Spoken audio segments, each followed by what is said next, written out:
two teams that share this facility at Camelback Ranch. White Sox and Dodgers meet up tonight. We'll be under the lights on a Saturday night with spring training winding down. And we say welcome inside. Joe Davis with Oral Hershiser. Alana Rizzo joins us in just a moment. There was that stretch roll for the last week or so where the offense was struggling, about 3 runs per game over a 5-game stretch. Then the 9th inning the other night, Goodyear, they score 3 runs to tie it, and it seems like it sparked the offense. It was good to see them break out last night. Yeah, most of the spring they've been solid. They had that slump, and what we've talked about down here in spring training is stats don't matter. Well, what matters is building the chemistry of a lineup, getting guys in there, getting them healthy, being around each other, and also confidence. A guy like Jock Peterson, a guy like Yasiel Puig with the microscope on them, they need to get their confidence. And a guy like Justin Turner, who is a bat we're going to count on every Cactus League game that he has played in. He has gotten a hit. He's hitting 600 here in the Cactus League. And so between him and Adrian Gonzalez and all the other guys, the offense is doing well. Yeah, and on the other side, as far as pitching tonight, Zach Lee will take the ball, trying to make a case for that 5 spot. And Alana Rizzo has more on him in that race for the number 5 spot. When we come back to get this one started, it's the White Sox and the Dodgers. And it's on the other side of this break.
White Sox and Dodgers on a beautiful night for baseball, and we go down to the field with Alana Rizzo.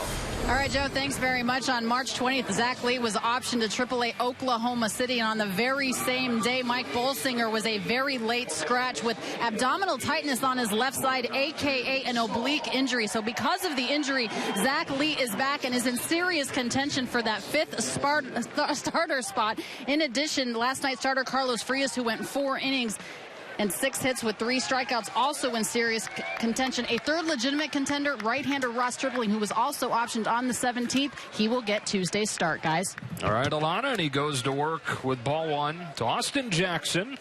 Off we go on this Saturday night. So quite a turn of events for him that Alana detailed.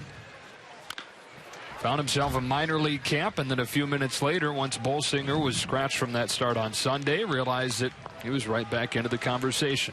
And they're in the conversation for the first of the 5th spots, because I think that's a place that the Dodgers will be competing throughout the whole year. I think that there's not somebody that says, okay, my resume deserves it. I'm going to pitch at a level that nobody's going to think about replacing me. And I think you're pitching for your next start, your next meal. And we saw that, with 16 starters being used by the Dodgers last year. Mike Bolsinger, early in the year, saved the rotation by coming into that 5th hole and did really well for a while, for 7-8 starts.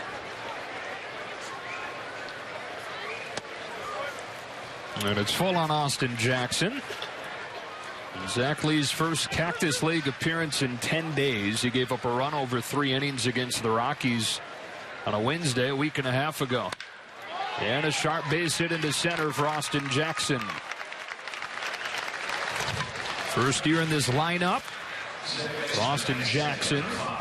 And leading things off tonight for Robin Ventura's team, with Carlos Sanchez coming up next. And then it's Jose Abreu, one of the top sluggers in the game, hitting out of the 3 spot. Cabrera and Davidson, Schuck in the middle part of the order. Saladino, the former Dodger Navarro, bats 8th, and Larry Garcia rounds out the lineup. Both these teams with split squads today. And so the lineup's watered down some from what you'd see on a normal day. Zach Lee, good athlete, makes a nice play. Up to second goes Jackson, 1 away. The quarterback there bounding off the mound like he's running the option play. Goes to his left. We're going to run this one left. Does a little chopper and does a nice job with the jab step off the mound, and then takes it over there to first with a little toss to Adrian. Yeah, you said it. He was a highly touted high school quarterback. Was committed to LSU to play both baseball and football. Then he was a first-round pick out of high school in McKinney, Texas, back in 2010. Here is Jose Abreu. And there is a bouncer to short, picked up by Herrera. They've got Jackson in a rundown. Turner will flip it to second. And this is Willie Calhoun feeding Lee for the second out. Up to second goes Abreu, but they execute it well, 2 away. Yeah, it's a poor job by the Dodgers, really, in letting Abreu, the batter runner, get all the way to second. You've got to make this out going towards second base, so he has to freeze at first. And right here, Justin Turner's got to find a way to run him a little quicker towards second base to get the momentum going so he can't turn and come to third and give Abreu that time to get there. We saw this the other night with Clayton Kershaw on the mound with a rundown between third and home, and it took a while, and Clayton finally made the tag with a dive. You'd rather not see. Exactly. Never again in a spring training game. The breaking ball drops in for a strike to Melky Cabrera. Cleanup batter for the White Sox tonight. Second season in the organization. Had an up and down year last year in his first season in Chicago. And waits on this 0-1.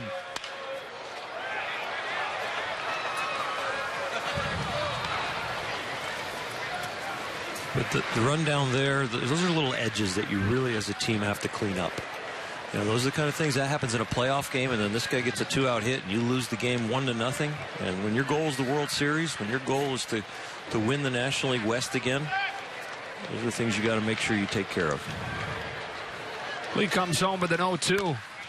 And soft contact. Lee moves third base side this time, and that does it for the White Sox in the first. Austin Jackson with a leadoff single, but that's it for the White Sox. Dodgers come up for the first time when you come back.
Roberts and the staff pulling double duty today. They managed and coached a game up the road against Seattle earlier, and he pens this lineup for game 2 of the day for the Dodgers. Some familiar faces in the top half, not so much in the bottom half, with a squad split for today's doubleheader. Barnes does the catching out of the 5 spot. He's a guy that is making a pretty good case to make the roster, especially with Yasmani Grandal's injury extending what seems longer and longer.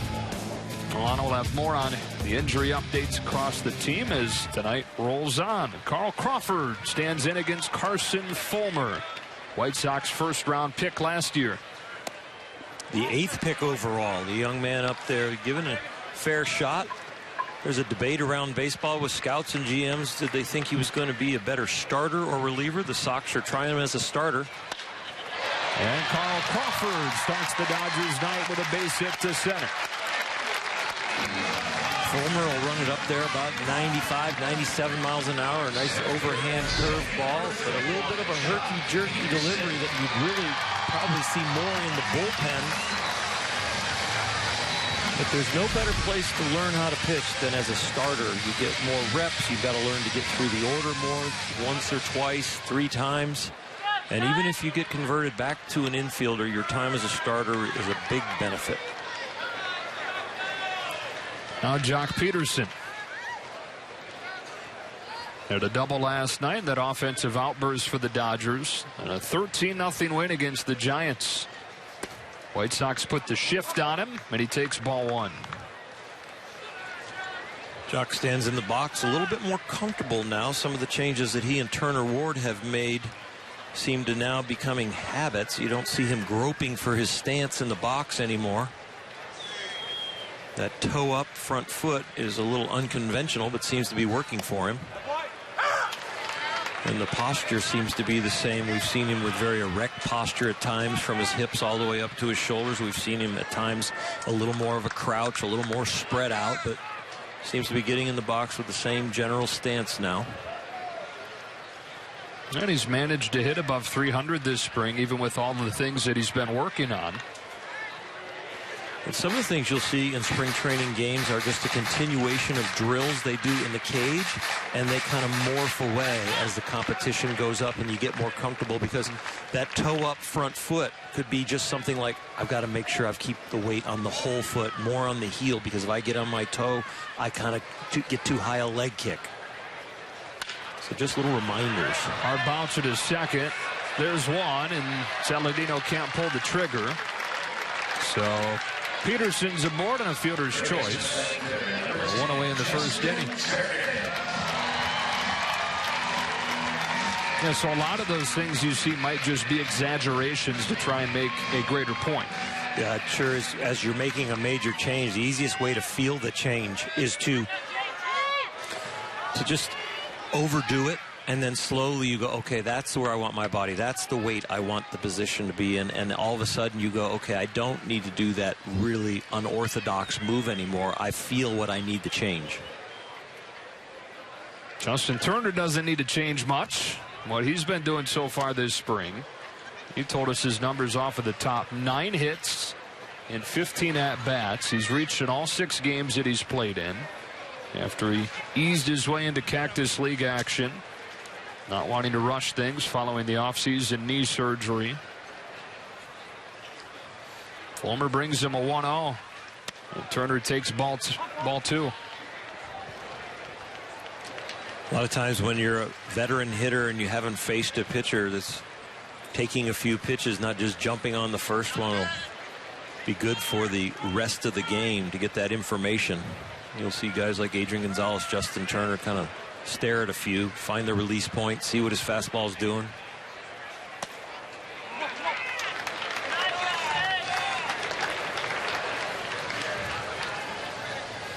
Fulmer's fallen behind 3-0.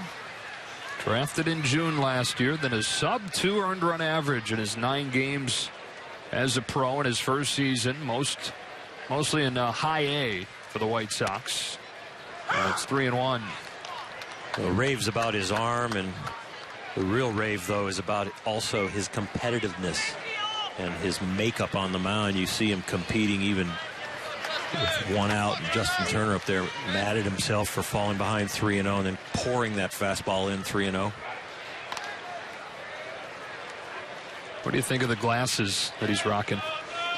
I don't mind him as long as he can see. I went to contacts early on in the minor leagues because of just the edge, but the glasses are made a little different way now, where you don't have the edge and they can put the correct prescription no matter where you're looking on the lens.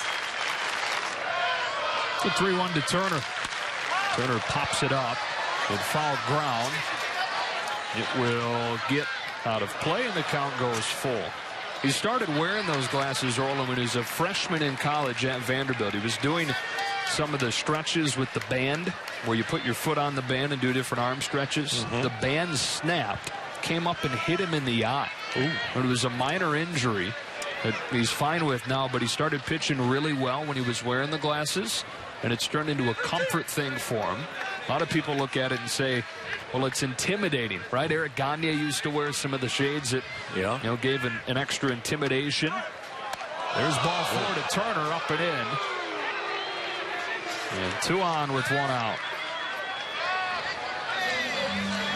So up comes Adrian Gonzalez, who went deep for the second time this spring last night. Part of that 13-run outburst to the opposite field. Oppo power to pull, understands counts, understands when to open his swing up, and that one just had some real good contact and backspin.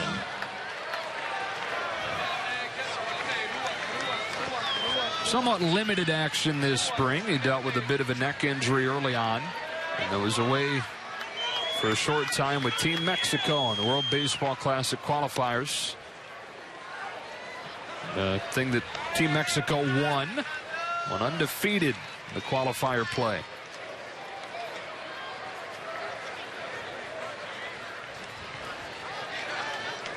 Two on with 1 out in the first in a 1-0.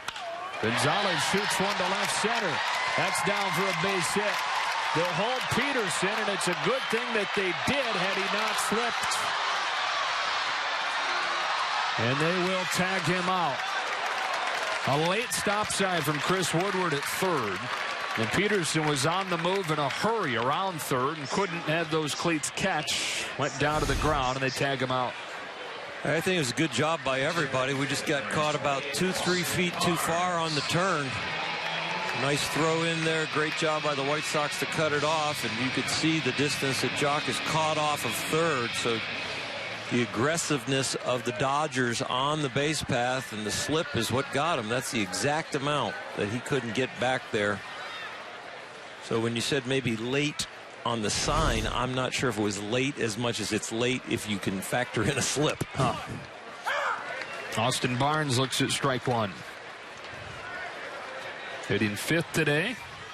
A.J. Ellis caught the first game of this split squad doubleheader in Peoria. Barnes does the catching here in game 2.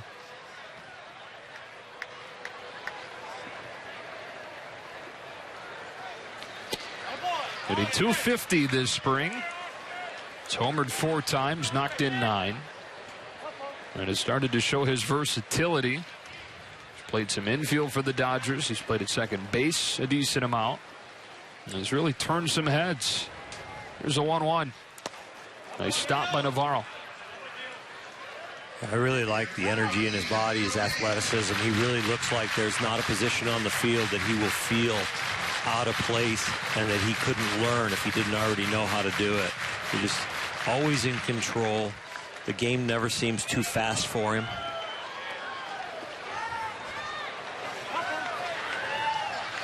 Played his college ball right here in the Phoenix area, Arizona State, where he started as an infielder, converted to catcher during his time there. Elevated fastball cut through, and it's 2-2.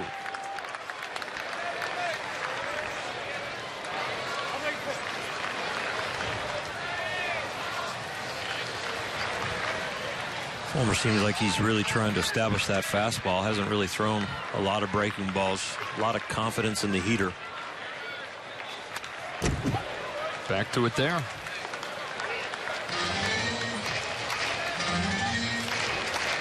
I think Well, throwing a lot of fastballs. I used to like to throw a lot of fastballs early in the game because you do want to pitch through the order a second, third time, and you don't want them to see all your pitches. And I used to try and stay with my two-seam fastball on the outer part of the plate almost every pitch until the opposing team forced me to throw something else. It was about getting quick outs and not showing them my arsenal for the night. Second and third with 2 outs. And a 2-2 to Barnes. Tried to cut it off of the edge that time, and it runs full. Nice job by Barnes to lay off. That's a good read right here. This could be a strike as of there, but then goes off the edge of the plate. Reading the spin, making an early decision. That was payoff to Barnes. Gets by, and we'll get the Dodgers on the board as Turner scores, and it's 1-0 in the first.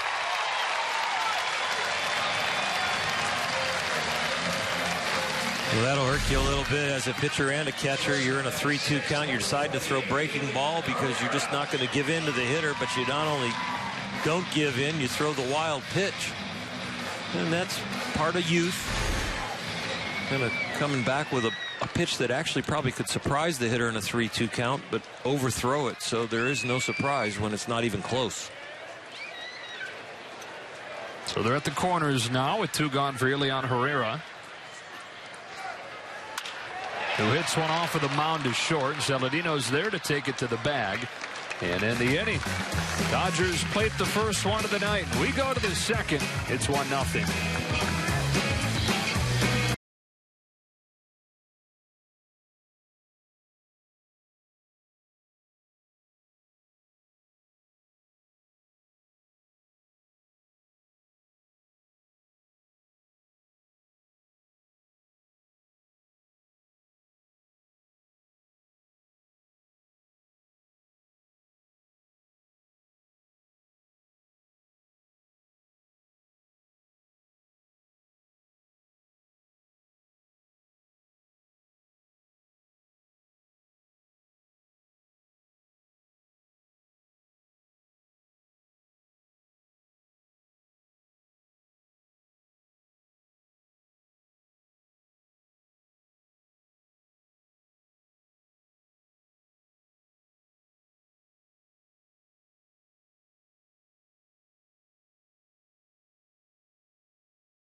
Zach Lee back out for his second inning of work in a 1-0 game.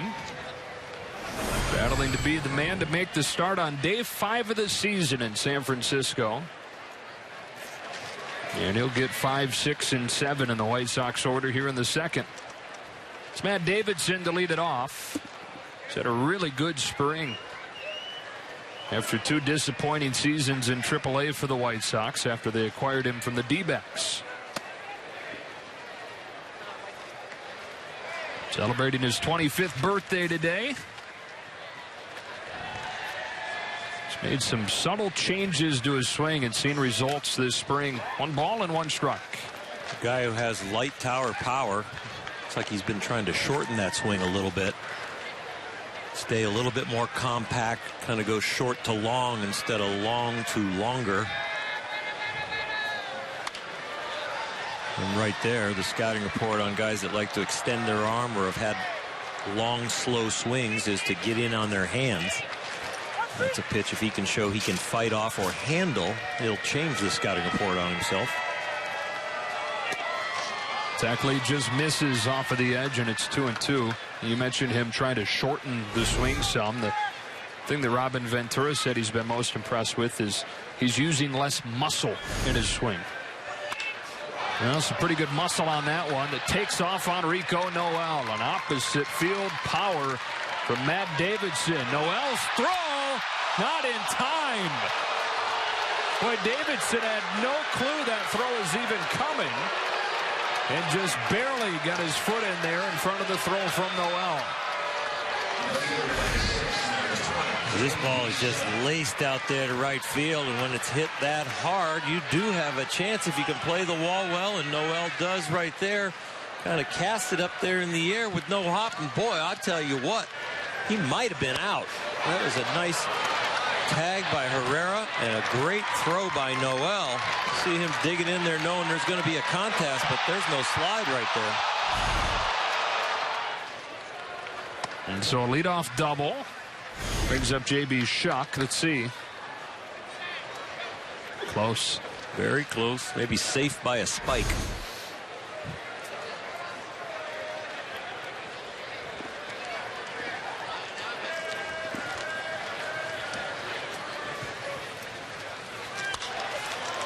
In the air to center. Peterson on the move. Not going to get there. Up to third goes Davidson. Had to wait to make sure that it would fall. And back-to-back hits to begin this second for the White Sox. The anatomy of an inning. In an inning where you end up maybe giving up runs if you're Zach Lee. You start to really dissect the inning when you turn back the clock and you go, you know what, I just missed a 2-2 pitch, then I made a mistake, I gave up that double, oh, my right fielder almost threw him out, then I give up a blooper. But if you really are inspecting yourself of how to improve, he's going to go back to the pitch that he gave up the double on and say, that's where I need to be better. Can you do that mid-outing, though? Well, he knows it, because what I loved about the double is he jumped up in the air after he made the pitch. He knew he made a mistake. Saladino goes the other way and will get the job done. Noel smartly throws into the cutoff man. Davidson scores, and we're locked at 1.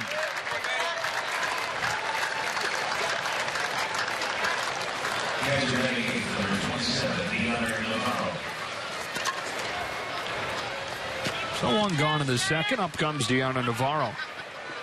Take a look, and this is the pitch I'm talking about when the anatomy of an inning there. The breaking ball doesn't get away, and you see Zach just kind of jump and slap his glove. He knew he left that pitch there. A young guy that has not taken inventory of himself is not going to have that reaction.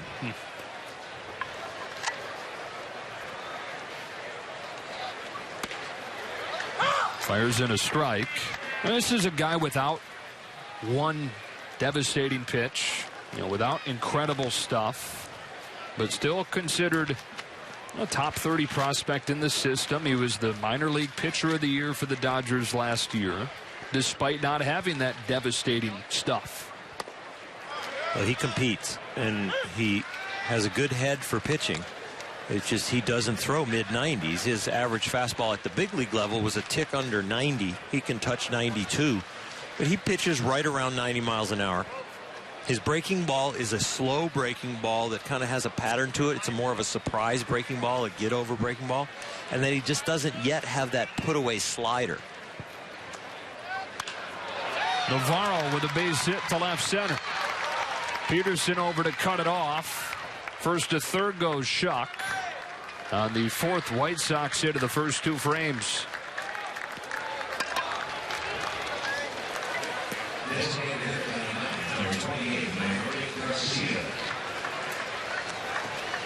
So they're at the corners with one gone, and here's the 9-hitter Leury Garcia,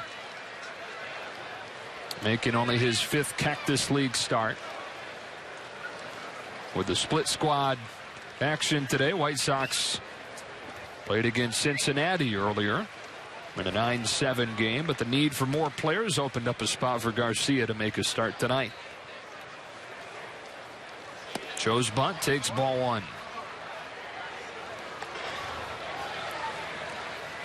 We know it wasn't a suicide squeeze, but it could have been a safety squeeze where they bunt the ball down to third base and the runner then fouls Justin Turner in. When the ball heads up going to second or first, the runner then trots home.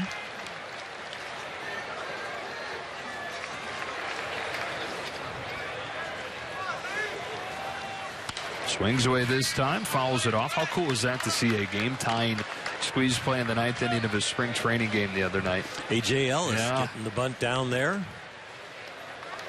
It was only cool because it didn't mean extra innings. Right? We didn't want it to mean extra innings. In the regular season, we would love to see 9th inning ties on a squeeze and take it extra innings. Big curve, bounced slowly to first. Gonzalez has it, comes home, and they've got him. Adrian Gonzalez with a smooth play to feed Barnes, who tags out Shuck 2 away. He is one of the sweetest fielders over there at first, with very soft hands, charges this ball tremendously, gets it on the short hop, and he's one of the best throwers of the baseball from first base around. Doesn't let his momentum cast the ball over the catcher, takes a nice little short jab throw and keeps it down right in the path of the runner. So first and second with 2 away. Back to the top for Austin Jackson. Nice stop from Barnes. Ball 1. 4-time Gold Glover, Adrian Gonzalez. Shows off some of that smooth fielding ability to cut down a run and keep it a 1-1 game. Is not the rangiest first baseman at his age, but I'll tell you what, he will range to his right and make some outstanding throws to get the lead runner with a man on first. And he will dive and guard that line.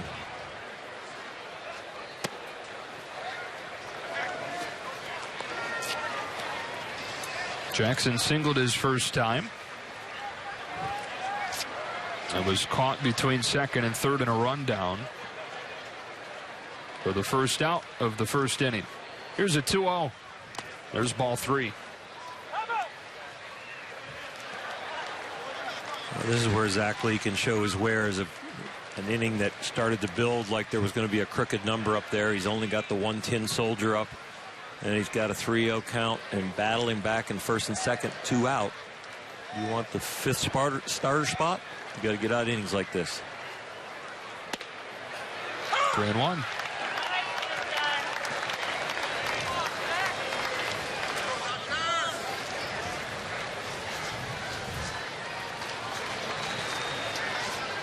Davidson doubled to start the inning. Shuck then singled. Saladino brought home a run with a sacrifice fly. Here's a 3-1, and Jackson pulls a bouncing ball that's speared by Turner, who gets the force out at third. Dodgers flashing the leather at the corners to help out Zach Lee here in the second. First it was Gonzalez, then it was Turner on a hot shot. Tied at 1.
Dave Roberts had to like the defense he saw in that last half inning, tied at 1. We go to the bottom of the second. Justin Turner's play to finish the top of this inning is worthy of a Carl's Cam replay.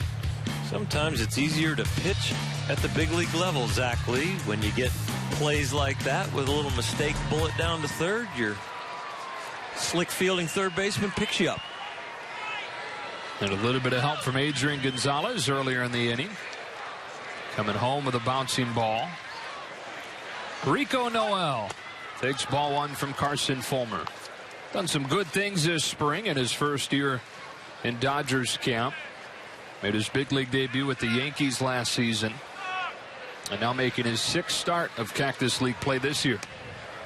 He can really fly, Oral. He can fly, and it's one thing to run, it's another thing to understand the game, and he's starting to show a very good head on his shoulders as far as understanding his tools and how to apply them to the game. Generous outside corner puts him behind 1-2.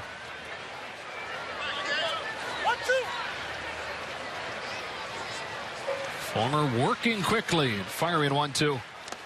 Swing and a miss over the top of a sharp breaker, and Navarro throws him out, 1 away. Tommy Lasorda, who threw out the first pitch tonight, used to have a bet with Steve Sachs, a guy who could really fly. Every time you hit the ball in the air, you owe me $2. Every time you hit it on the ground, I give you $1. And by the end of the game, they would exchange their ones one way or the other, but that was the way that Tommy taught Steve Sachs to keep the ball out of the air. We're going to see a guy tomorrow when the Dodgers play the Reds that could benefit from a bet like that. Billy Hamilton, one of the fastest players in the game, but a guy that has not executed getting the ball on the ground as frequently as Reds people would like. Here's Cody Bellinger hitting 8th today, taking strike 1. John Barber has been friendly with the pitchers so far on those outside corners. Bellinger, another guy getting a nice extended look this spring. And corking a fly ball to left for J.B. Shuck. 2 out.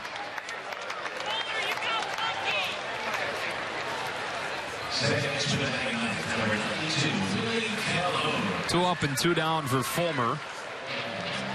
And here comes Willie Calhoun making his first start in big league spring training. He's played in a few games, hitless in 2 at-bats, but making his first start today. Some gaudy numbers in college. Yeah, he played around here, the junior college level. He hit .432. Okay. And he homered 31 times in 60 games. Oh, wow. With some 80-some RBIs? Drills this one to right. Cabrera's on the move, not going to get there. And Willie Calhoun with his first base hit of Cactus League action. Yeah, he drove in more than 80. And then we were talking about this. Andrew Friedman, the Rays, or the Dodgers president of baseball operations, overheard us and said, I think he only struck out like 10 times. Yeah. So he had the 31 homers to 10 strikeouts. And Andrew was pretty close for a guy that was drafted here. He was only off by 3. I think he struck out 13 times. I was pretty impressed with Andrew too, just knowing the stats like that. We've got the book. You know, he's just doing off the top of his head.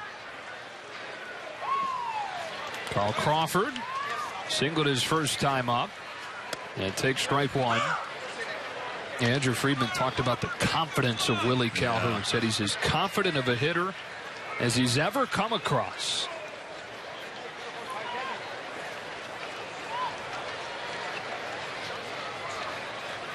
His 2-out single keeps his frame alive for Crawford, who waits on an 0-1 from Fulmer and bounces it foul.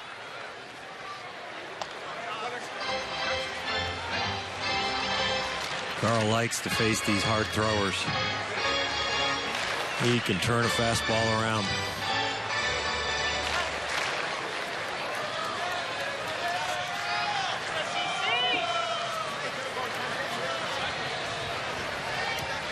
Full shift on him with the shortstop Saladino playing right in your picture right there, straight up the middle.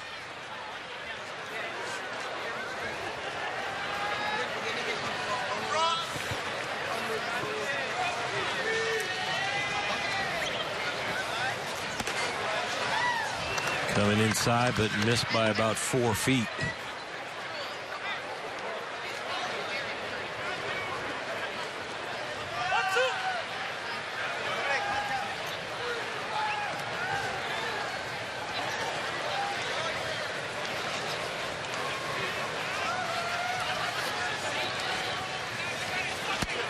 Drifts away. Count evens up at 2-2.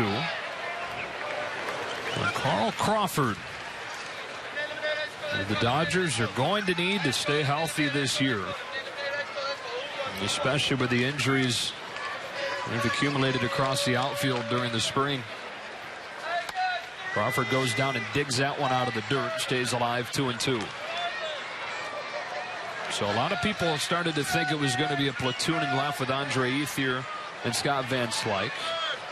But that, for all intents and purposes, with Ethier's injury out 10 to 14 weeks with a fractured leg, becomes a platoon with Carl Crawford and Scott Van Slyke. It's another 2-2, and Crawford hits one foul again. We'll do it again. Well, that's an opportunity for Carl, and Carl can produce. We've seen in a Dodger uniform, when he has been healthy, he can get hot and carry the team. He's had a tendency to get hurt also. But this is a time, knock on wood, that you need him to stay healthy and you need him to produce to lengthen this Dodger lineup. It's only averaged about 80 games per season over the last 4 years after he got off to such a fantastic start to his career in Tampa. Former Ray lines a base hit into left center. It's a nice looking AB from CC. Both the last two guys have not hit the ball super hard, but they have battled and placed their little humpback liners onto the outfield grass.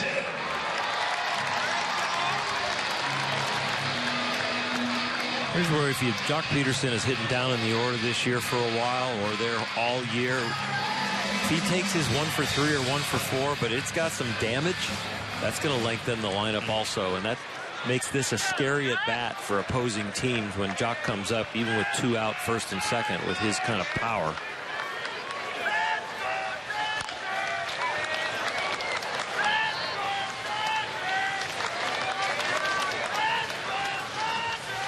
"26 home runs as a rookie last year. It's the first Dodger since 2002 that had 25 home runs and 90 walks. Waits on an 0-1. Takes it low. And even as the home runs went down in the second half, and the average did as well, strikeouts up, those walks were still there.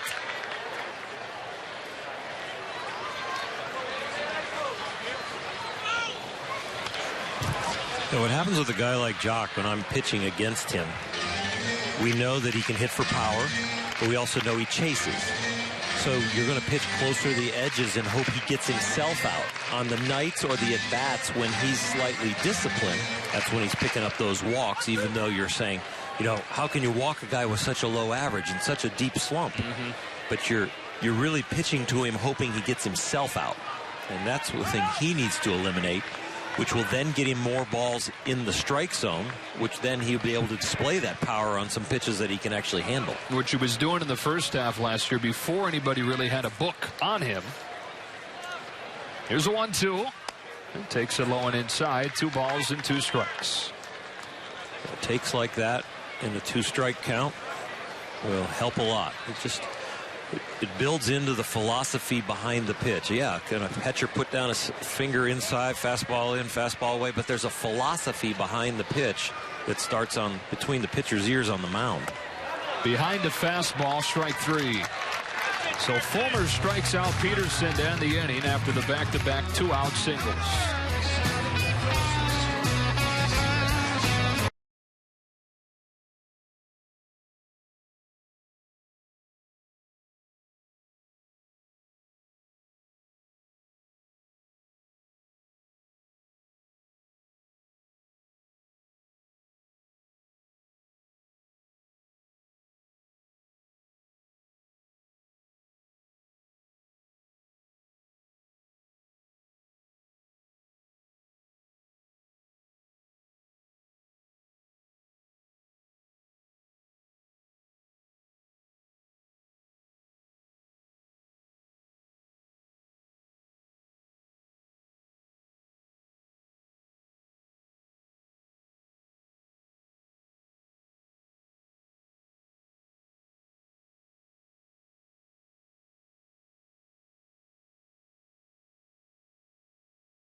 on the hill for his third inning of work and a 1-1 score, and it's been a bit of a mash unit for the Los Angeles Dodgers as of late. Yasiel Puig was supposed to play in the early game, did not because of hamstring tightness, and Kike Hernandez not playing in either game, dealing with some soreness after being hit by a pitch on Sunday. Look at the list of recent spring injuries. Scott Kazmir, who pitched today in the early game, said he had some abdomen tightness, but he swears that he is okay. It just seems like a litany of guys dealing with nagging injuries. Of course, the biggest to the Dodgers guys, Andre Ethier, out 10 to 14 weeks, but you can see the list going on and on and on as Howie Kendrick continues to deal with that left calf strain that he's dealing with. And of course, we're still trying to figure out what's going on with the Yasmani Grandal and the forearm. Way too many guys in the training room.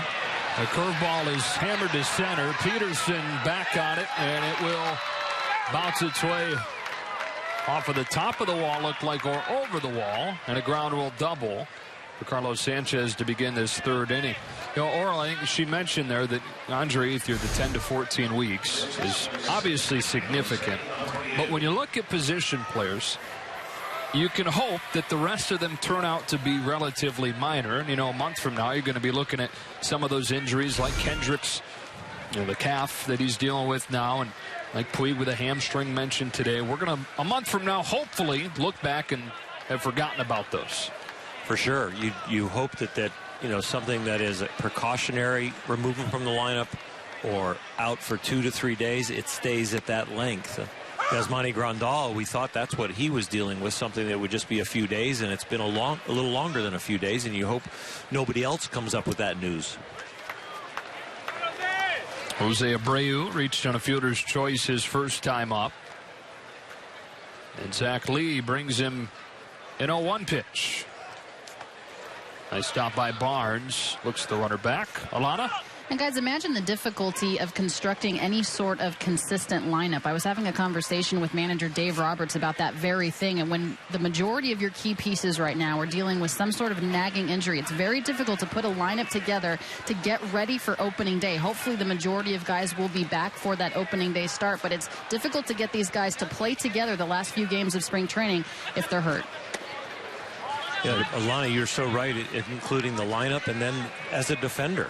You know, having Corey Seager at shortstop, wanting him to work with Howie Kendrick, having the comfort of knowing the positioning with Justin Turner to his right. There's a lot of continuity that the Dodgers are missing out on right now. Abreu drills one to third that's caught by Turner.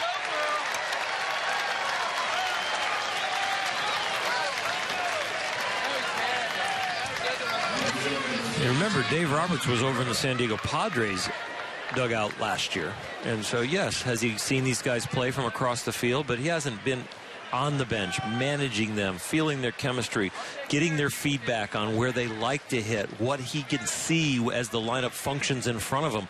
He's still almost guessing about how it's going to look, how it's going to feel, how the guys are going to communicate being around each other. Elke Cabrera grounds out to Lee. Third play that Zach Lee's made of the field tonight. Up to third goes Carlos Sanchez, and 2 away from Matt Davidson. You know, I know it's spring training and you don't often have your opening day 9 out there, but still the Dodgers have not fielded what everybody expects their opening day infield to be together for 1 inning this spring. Well, that's very different. You know, early on in spring, sometimes a double play combination plays in one game, and then they have the next day off, and then the guys on the corners play. And then maybe you do that with a couple of the outfitters, the left and the center, or the center and the right. And Davidson jumps over the first one. Foul, strike one. Major League Baseball has rules that you've got to have a certain amount of big leaguers in the lineup and on the field to play an exhibition game. So that's why early on they play on separate days so that they can fill the roster and put it out there so that people buying tickets to spring training games get to see a representative product. But as spring goes on, you want to get those guys out there all together, the whole infield together, the whole outfield together, the whole team together by the last week, and have them play, you know, 7 innings a day, 5 days in a row together. 0-2 to Davidson. Fouls back. You know, you look at the lineup tonight. Top 4 guys are going to be on the roster. Bottom 4 guys probably are not going to be on the roster. The guy in the 5 spot, if he makes the roster, it's likely the result of an injury of somebody you expected to be on the roster. That'd be Austin Barnes if Grandal can't begin the year. Big breaking ball and a big fly ball to center for Peterson. He's under it to retire the side. Leadoff double from Carlos Sanchez. But Zach Lee able to pitch around it in a 1-1 game.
Conversation we're having all about these guys trying to come up with a consistent lineup and the injuries they've dealt with. Jock Peterson is highlighted here among what would be the expected starting lineup going into opening day. Had you asked him in mid-February, because he's the only guy out of this group that hasn't dealt with something injury related this spring.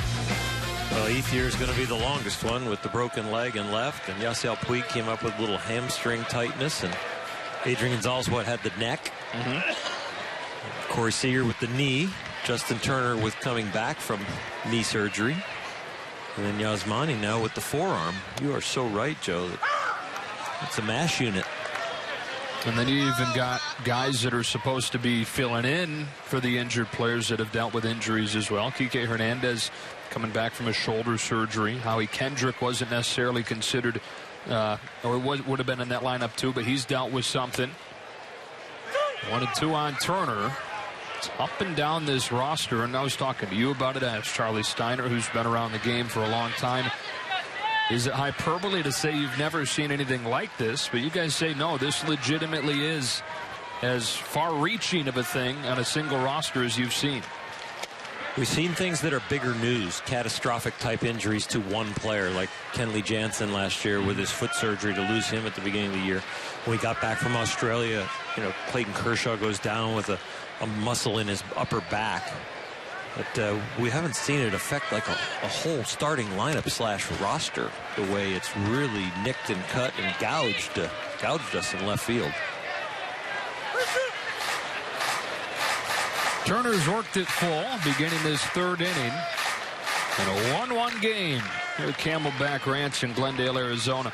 Carson Fulmer to the plate. Turner hits one hard past Davidson at third and down the line. Shuck over to cut it off. Turner racing out of the box, turns it into a double. A lot of good signs right there for the Dodgers. Justin Turner taking the ball down the line where it's going to be close at second and deciding to test his legs and his sliding ability. Coming back from that knee surgery. 7th Cactus League game. 7th time he has gotten a hit in a Cactus League game. He is batting 1,000 as far as hits per game. And a nice slide in there. Watch the fingers, watch the knees, get the landing gear down. Lose the nose cone. 10 for 16 this spring. Adrian Gonzalez now. It's a towering fly ball to right. Melky Cabrera waits under it. Justin Turner going to test his arm.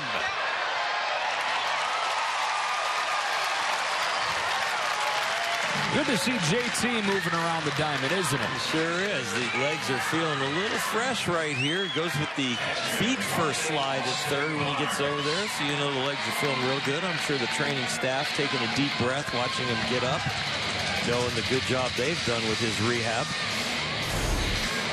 A little different strategy here for these two veteran hitters, too, facing this young pitcher for the second time around. Now that they've seen him, they're attacking him early. Infield comes in as Austin Barnes comes up. It takes ball one. Walked his first time. This is where you'll see maybe a little conservative strategy from Dave Roberts about making the ball go through this infield and not getting Justin into another slide at home plate. Puts it in play. Here comes Turner, and it's a swinging bunt that stays fair. You couldn't have walked it out of there and set it there any better. And it was a great read by Justin Turner. He did freeze, but when he saw the altitude of this ball coming up in the high hopper, he decided to come. And he could get by the baseball before they could pick it up and tag him. You see there, he hesitates, and now he comes with the height of it, and he gets by the ball, or they could have picked it up quickly and tagged him. Very nice wedge shot. Kick save and not a beaut. No, there's a frustrated kick of the ball from Navarro, and then ball one to Elian Herrera. So Turner beats out a throw for a double, moves to third on what wasn't a sure thing and a fly ball to right, and scores on a beautiful read on a ball not hit farther than about 40 feet up the third base line. Good signs all around for him. Herrera rolls one up along first. Abreu will tag him out. Up to second goes Barnes.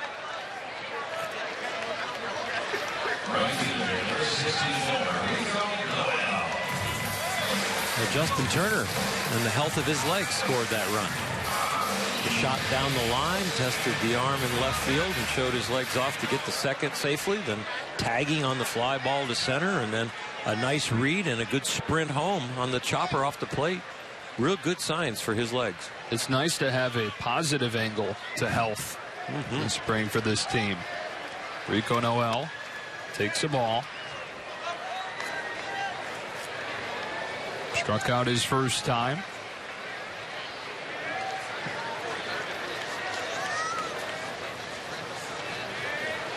Fulmer 54 pitches into this outing now. And it's 1-1. Former Vanderbilt Commodore. 8th overall pick last year. Went 24-3 for Vandy in his career. He's a starting pitcher in the College World Series clinching game in 2014. And a top 10 pick. Rides one over the inside, part 1 and 2.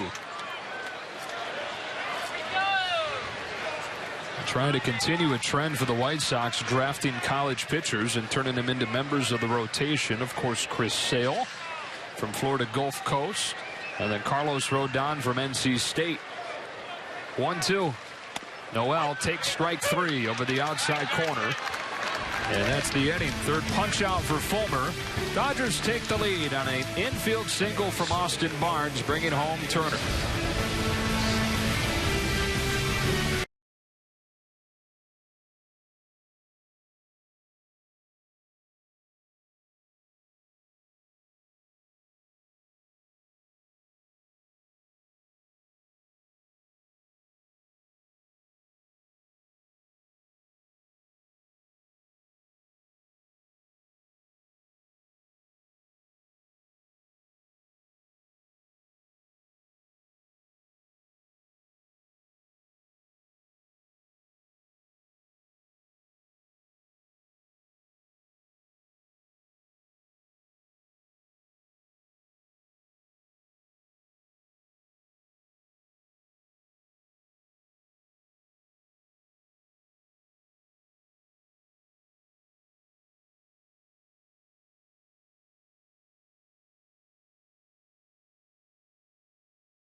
brought to you by Carl's Jr., the $4 real deal. 4 items for just $4 at Carl's Jr. Single runs in the first and in the third for the Dodgers. White Sox got their lone run against Zach Lee in the second. And he's back out there for a 4th inning of work. Joe Davis, Oral Hershiser, Alano Rizzo here in Glendale. And 6, 7, and 8 coming up for the White Sox in this inning. J.B. Shuck, who singled in the second, will lead things off. Ball 1 from Lee. So Zach Lee tonight battling for that 5 spot. Really battling for the right to make the start on the 5th day of the season. As the 5 spot of the rotation, at least until somebody really takes and runs with it, is going to be something that evolves as the early part of the season goes on. For sure. If you've watched the roster and the way they've manipulated the rotation last year and all the different starting pitchers we used, you know you're going to be singing for your supper every time you go out there if you're in the 5 hole. Bounced over the mound and into center for a leadoff single for J.B. Shuck. And it would have been different, sure, if folks had stayed healthy. There was still a battle for the 5 spot, though, coming into camp. But Brett Anderson goes down with a back injury. And Alex Wood winds up going from maybe being a long guy in the bullpen into the 5 spot, but then another injury. He slides up to the 4. And now it's a battle for that 5 spot. It'll look like Mike Bolsinger had wrapped it up. He gets scratched with the abdominal tightness, and it opens the door back up going into the season. Ball 1 to Tyler Saladino.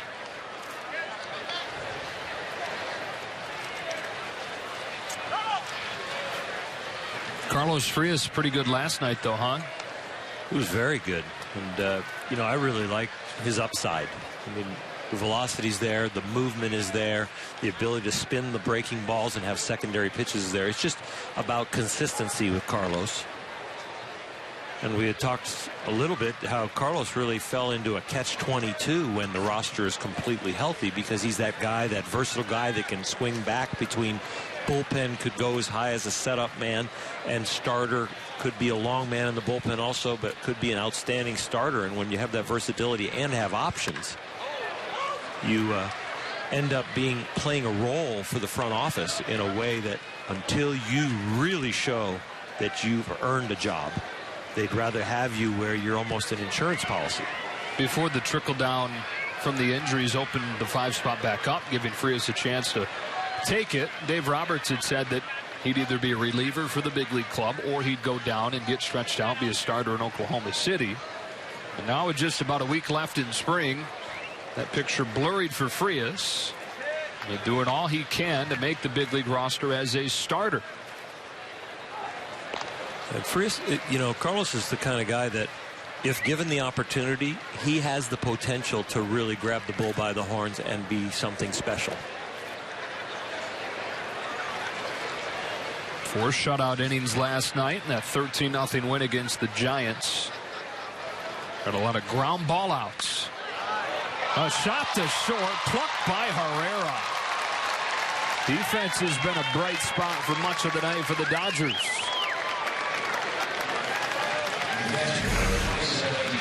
You're on your toes every pitch and have the reactions and love the baseball clock and awareness to know exactly where to go with the ball with the man on first, actually anticipating where he's going to throw the ball, preparing his body, not only catch the line drive, but get lined up with first.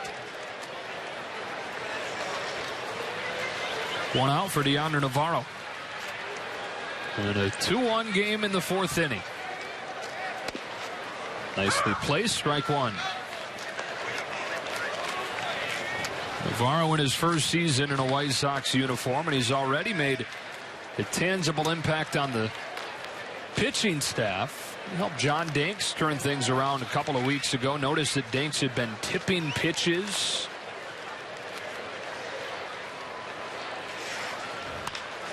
Hanging curve, smacked the left. That's a base hit. Second one for Navarro. So Danks gives up something like 8 runs in one game a week and a half ago. Navarro caught the game.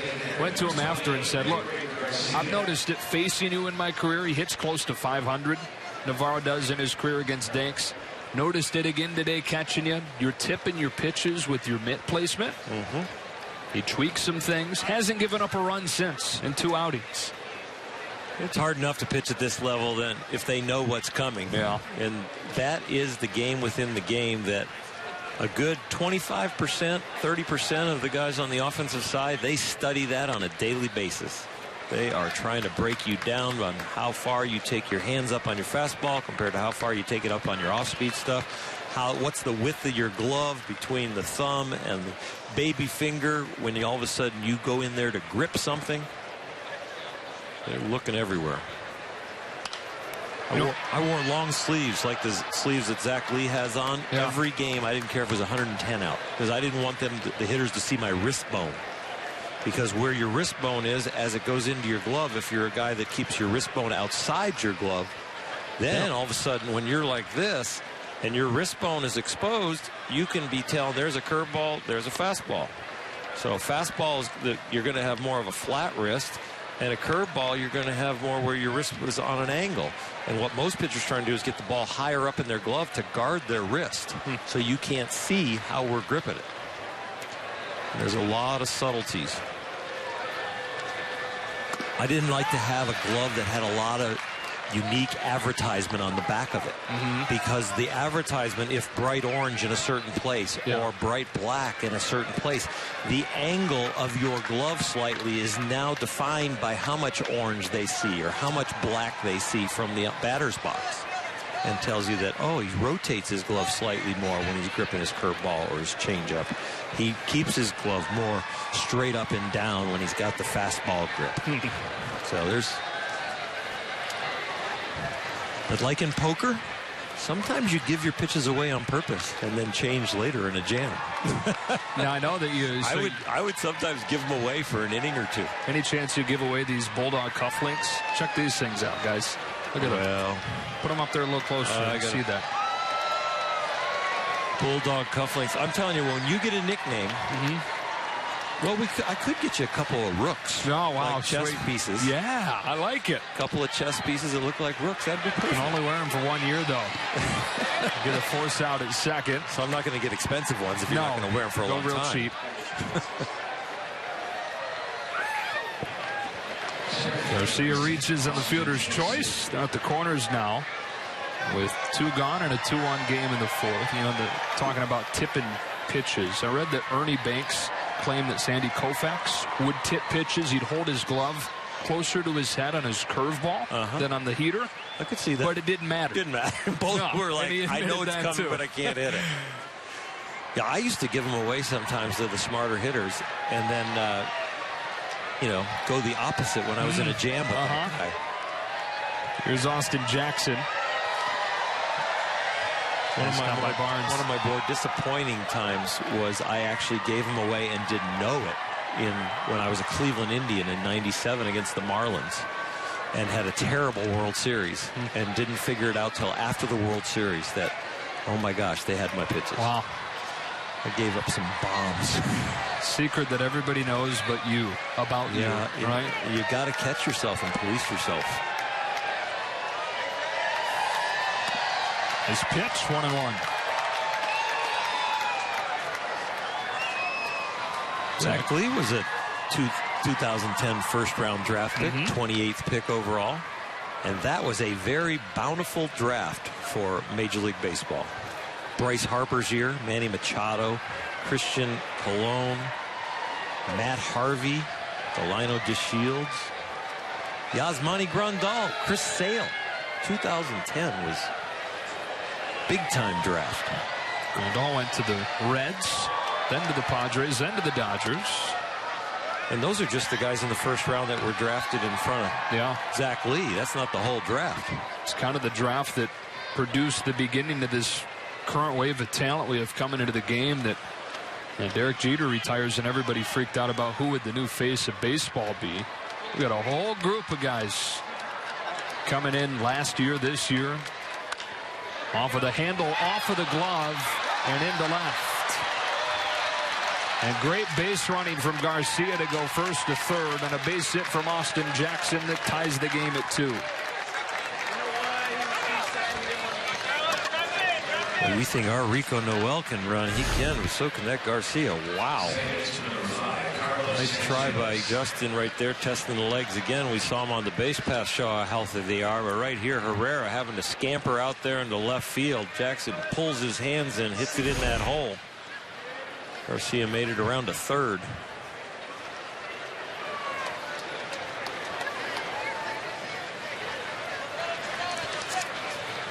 So back at square one, 2-2 game in the fourth. At the corners with 2 gone. And Carlos Sanchez takes ball 1.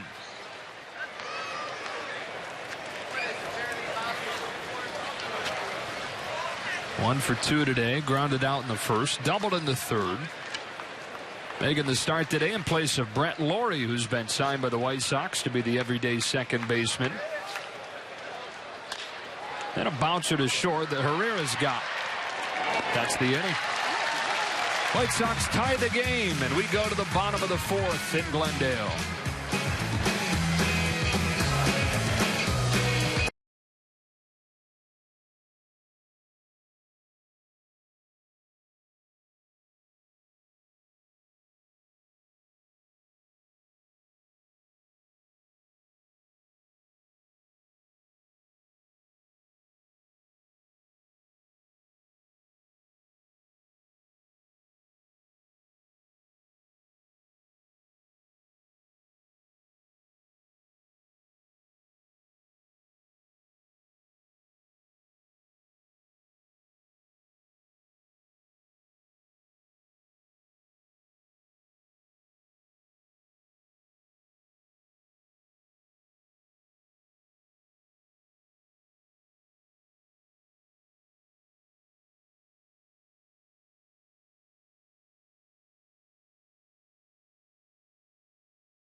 We are knotted up at 2 as we make our way to the bottom of the fourth inning. Cody Bellinger at the plate for the Dodgers, joined now by bench coach Bob Guerin. And Bob, I want to talk to you first about Zach Lee, what you've seen from him so far. Throwing the ball over the plate. He's got a good fastball. He has given up some hits, but he's done a really nice job limiting the damage. You know, eight hits and only giving up 2 runs. So, you know, he's limited the damage, and he's throwing the ball over the plate. I think he limited the damage well because of some help. Talk about the corner infielders have done in that second inning. Well, Justin Turner's made some spectacular plays. Hard hit ball, a couple of them right at him. Incredible backhand pick. Adrian Gonzalez made a real heads-up play there where the runner was stealing second, got a great jump. Slow hit ball. He really busted hard and made a nice play to Austin Barnes to prevent another run right there. And Justin Turner's had a night defensively, but he certainly is continuing to play well at the plate. Already with his 7th double of the spring, and he's had a 6th double of the spring, and he's had a hit every single Cactus League game he has played. What are you noticing from him at the plate? Well, don't jinx him. I know. Well, I only tell you that, not him. You know, he swung back pretty well when he was in New York when I saw him, and when he came over to here in L.A. and he reached into a different gear. He learned a few things about his swing, and he really hasn't looked back. He's one of the better hitters in the National League, and he's kind of, I tease him, he's a doubles machine. It seems like when he hits the ball hard on the ground, it's down the line. When he hits it in the gap, he's swinging the bat real well, and, you know, we're happy just to see him progress from his surgery where he's at right now. He's still a little bit cautious every other day, but he keeps telling us he feels good, and he looks tremendous. We just have to try to make sure we monitor the playing time so he's ready for opening day. You had mentioned the surgery that he's coming off of, and unfortunately it seems a bit of a mash unit right now for your club. Our broadcast crew was talking about the fact it must be difficult for you and Dave to construct a lineup and get guys positioned defensively when a lot of your key pieces for the opening day roster are currently dealing with some nagging injuries. How difficult is that? Well, for the lineups down here right now, it's very difficult, especially when you throw in a split squad like today, trying to get a representative lineup. We have to try to put some star players at every city we play in, to keep the fans happy. They come out to watch us play. So it's been a little bit of a challenge, but our biggest goal is just to try to get ready for opening day, get as many of these guys that are banged up now ready for opening day. And, some of them are still questionable, and some of them feel real positive that we have just the right amount of days. And finally for you, Bob, the 5th starter spot is continuing to be a question mark for this club. How do you see that one going as far as the evolution of it? Well, it's fun. There's some great, healthy competition. You see, obviously, Lee tonight. We have Stripling going. Frias threw the ball well with a real good sinker the other day. And, those are, pretty much the 3 strong candidates, and they've all showed some positive things. And, it's going to play itself out. And I think that, once again, when they all get out there and we make that final decision, probably come right down to the end. All right, a work in progress. We appreciate your time, Bob. Thank you. Okay, my pleasure. Anytime. All right, guys. All right, it's Bob Guerin. We appreciate his time. First season here with the Dodgers as Calhoun bounces one to second. Sanchez feeds Saladino and a tailor-made double play. 4-6-3. Wipes him clear. It's a nice interview by Alana, and the one thing I actually enjoyed that took me back home was the banter coming out of the dugout. Come on, he can't use any help over there. I loved it. That's great. Pick up the sound from what really comes out of the dugout. Carl Crawford has singled both times he's been up tonight.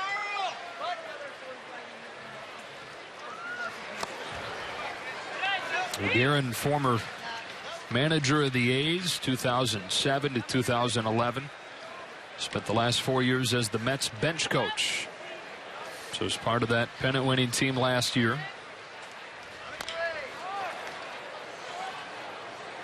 And from Southern California originally, had a really nice situation with Terry Collins in New York, but he said there's not many times you get a chance in baseball to work that close to home and family.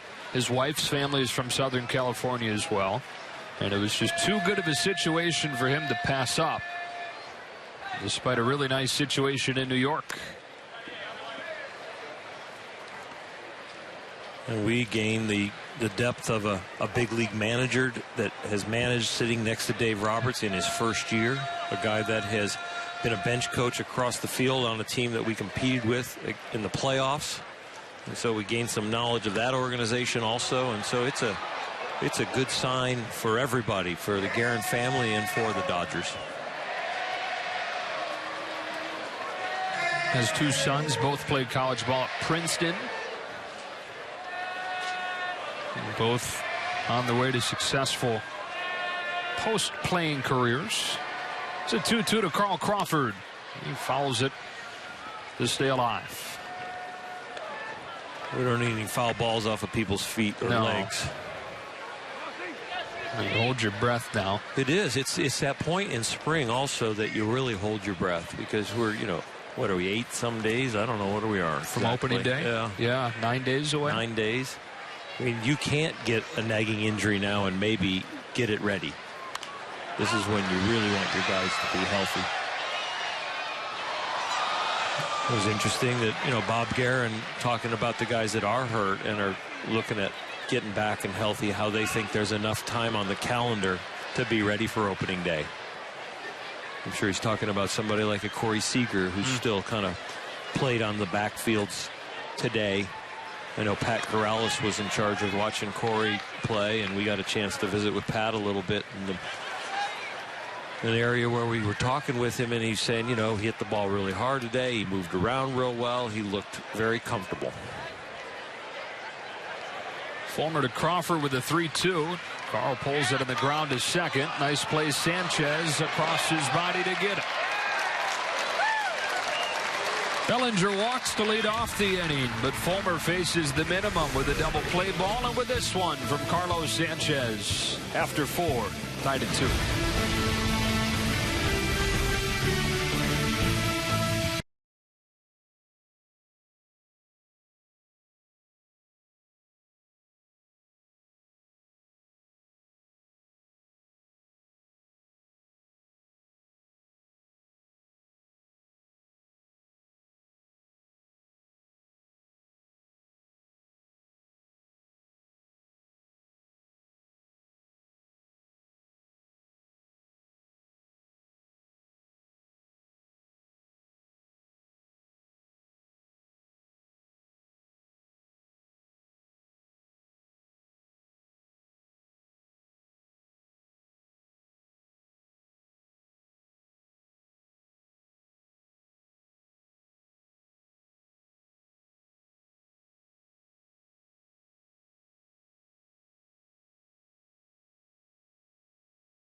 Tied at 2, thanks largely to some of the defense by the Dodgers tonight, including those guys, Justin Turner, Adrian Gonzalez. On the mound, Zach Lee giving up 8 hits in 4 innings, but only 2 runs because of the tight defense. Little pitcher's PFP that Adrian Gonzalez gets involved in to cut down that run. Justin Turner on the other side of the field has been excellent with his legs and his glove. And Mr. Herrera at shortstop snagging a line drive to keep the balance at 2-2. Fewest errors in the majors last season. And showing off some leather in this one tonight. Top of the 5th inning, locked at 2. Jose Abreu, 0 for 2. Zach Lee fades a change down and in. 2 balls and no strikes. Lee making his first Cactus League appearance in 10 days. 4th appearance officially in a big league game this spring. And he quickly falls behind Abreu 3-0. He's the minor league pitcher of the year in the Dodgers system last year. Won 11-6, had a .270 for AAA Oklahoma City. Struggled in his one big league game. Abreu with a 3-0 green light, strike 1.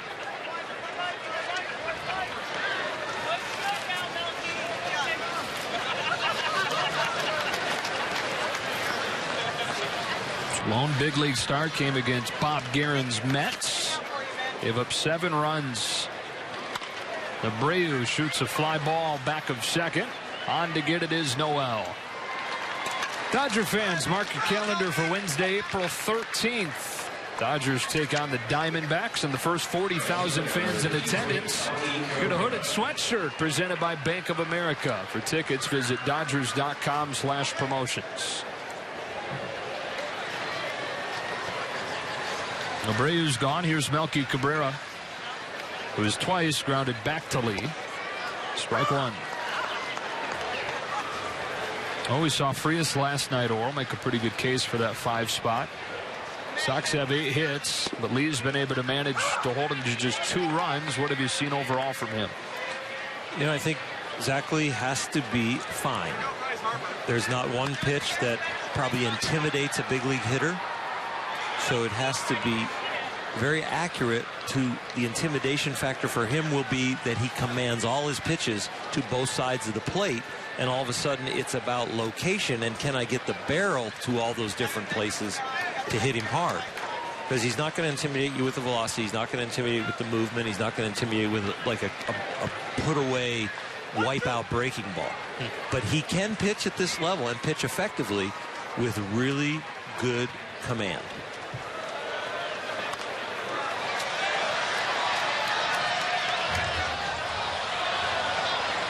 We've seen pitchers, you know, that pitch on a fine line, they can look really good for 3, 4, 5 innings, and all of a sudden they can go really fast because maybe fatigue takes away some of their command. Now the ball's not on the corner, it's getting the halves of the plate, which is not good enough.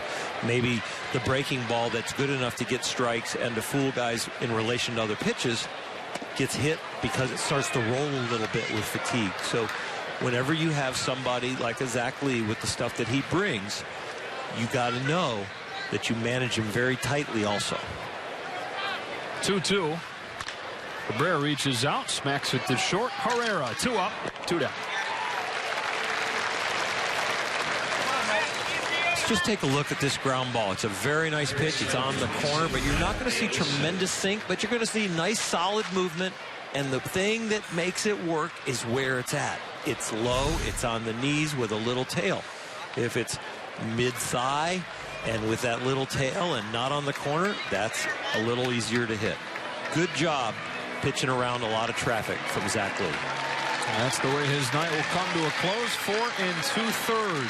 Chris Hatcher comes into the game tied at 2.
Zach Lee out, Chris Hatcher in, his 9th Cactus League appearance with the bases empty and 2 gone in a tie game. I really like what I'm seeing from Chris Hatcher. He has picked up right from where he left off last year when he came back from the DL and started to throw the ball exceptionally well. The fastball is really hard, but it is now being located. He's going up the ladder where he's not starting there usually, starting down by the knees and then going up. I guess I jinxed him. Yeah. But also with the split and the little cutter, he's really growing as a pitcher. Facing Matt Davidson. He's hit the ball hard twice tonight. Hits this one hard but straight up. And an easy play, Jock Peterson. 1, 2, 3 to the White Sox in the 5th. We're halfway home in Glendale.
2, 3, and 4 coming up for the Dodgers in a 2-2 game. Bottom of the 5th inning on a beautiful night, Glendale, Arizona. Jock Peterson to lead it off against Carson Fulmer, who will likely begin this season at Double-A, but the top pitching prospect in the White Sox system. It's allowed 2 runs on 6 Dodgers hits tonight. First one to Jock Peterson. Check down to third, no swing. Ball 1. 0 for 2 tonight, grounded out and struck out. There's Tommy Lasorda throughout the first pitch tonight. Right along Pat Corrales there in the jacket to his left. Tommy, you're in fair territory.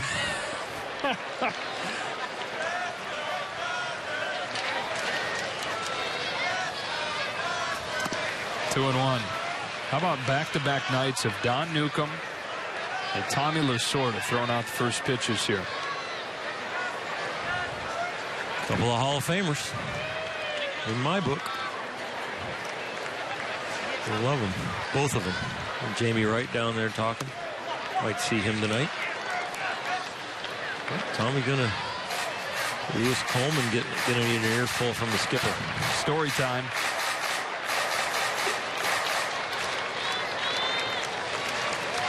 When Tommy used to go out and argue with the umpire, he'd come running back in the dugout. He'd be slightly out of breath, like that walk got him a little bit. I was always the guy in charge to go down and ask him what he was arguing about, and everybody wanted to listen to him try and talk when he was catching his breath. Cruel. Yes, very cool. Fulmer to Peterson, 3-2, and he takes strike 3. And a cutter to the back door for the first out.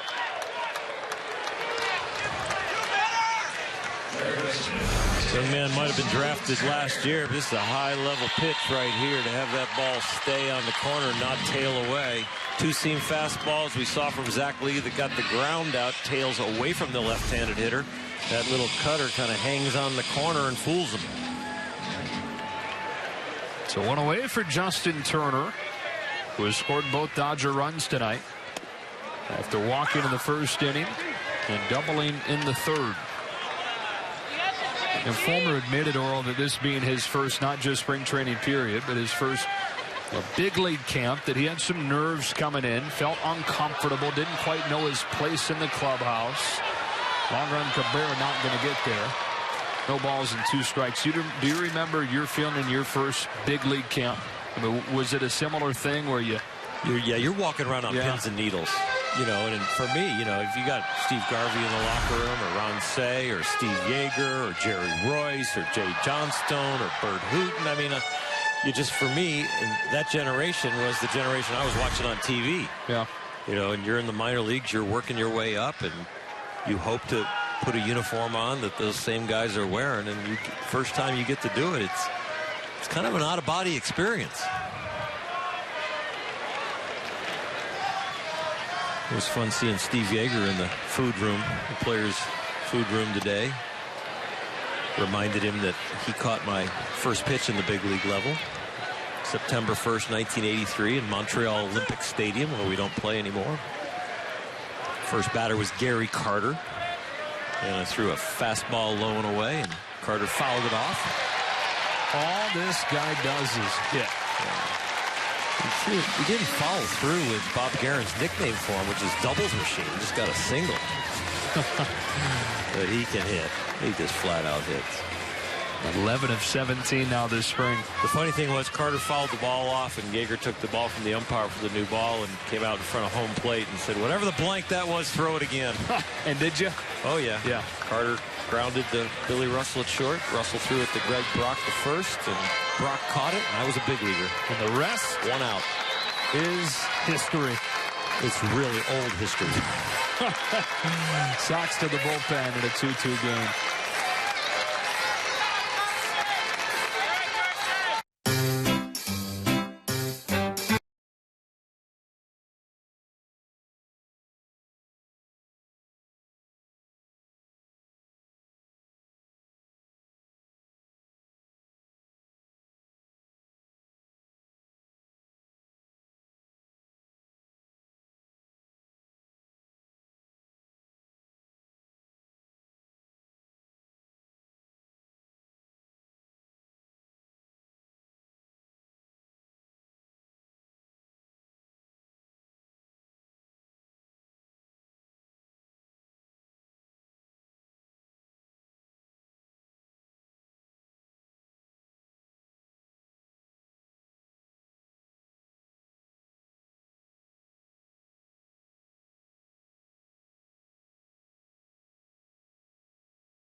Your tickets to opening day with the 2016 Dodgers mini plan. You can choose from great promotional games featuring fan favorites like bobbleheads and brand new retired number pins. Visit Dodgers.com/mini plans to learn more. Dan Jennings is the new pitcher for the White Sox, on to face Adrian Gonzalez in a 2-2 game with a runner at first and one gone. Slides one outside for ball one. So the first Dodger pitcher to come into the game is a former Marlin and Chris Hatcher. Same thing for the White Sox. Jennings, a former Marlin as well. Acquired in a trade straight up for Andre Rienzo, who's been back and forth between the majors and the minors for the Marlins since. The 1-0. 2-0. Adam Law pinch running at first for Justin Turner. Single, double, walk today for Turner. Couple of runs scored. And Law replaces him here in the 5th. 2-0. Strike one. As we watch some of the Dodgers starters get substituted for, word around camp is that Robin Ventura is going to let most of his everyday guys play most of this game. Give them tomorrow off. Manager starting to balance that playing time and stretch guys out in different ways. Some going with back-to-backs with less reps, maybe with 5 innings, and others going with let's stretch them out, let them play all 8, 9 innings, and give them the next day off. Good day to do it too, right? I mean, both teams are split squads. You don't have as many options to replace them with. Dodgers dropping their split squad game against Seattle 7-6. 3 hits from Scott Van Slyke in that game. 2-2 on Adrian Gonzalez, and here comes Jennings. Navarro setting the glove inside. Jennings leaving it over the plate, getting away with it. You heard from Alana earlier. Scott Kazmir left the game with what has been labeled as abdominal discomfort. He has said adamantly that he's doing okay. 2 runs on 5 hits over 4 innings, although both runs and 3 of those 5 hits came in the first inning, and they seemed to really figure it out after that first. Hopefully a sign of things to come for Kazmir. Another 2-2 to Gonzalez. Breaking ball is drilled to center field. Jackson going back on it off of the bottom of the wall. Law read it well off of the bat and will score on a tie-breaking double from Gonzalez.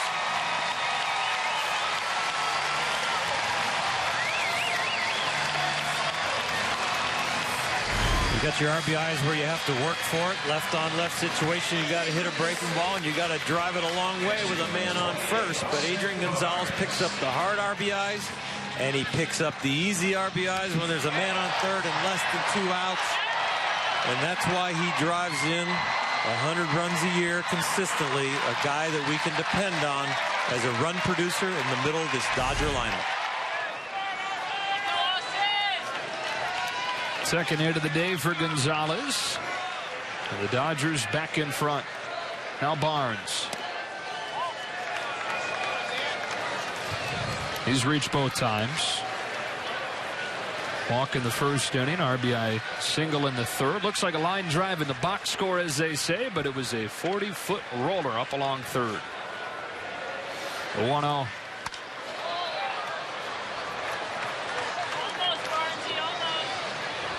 Another former Marlin, Oral, and Austin Barnes are everywhere.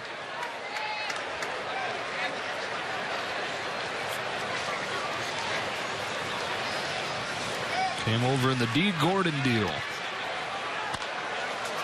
Bounced over the mound. Sanchez plucks it. Transferred quickly to get Barnes.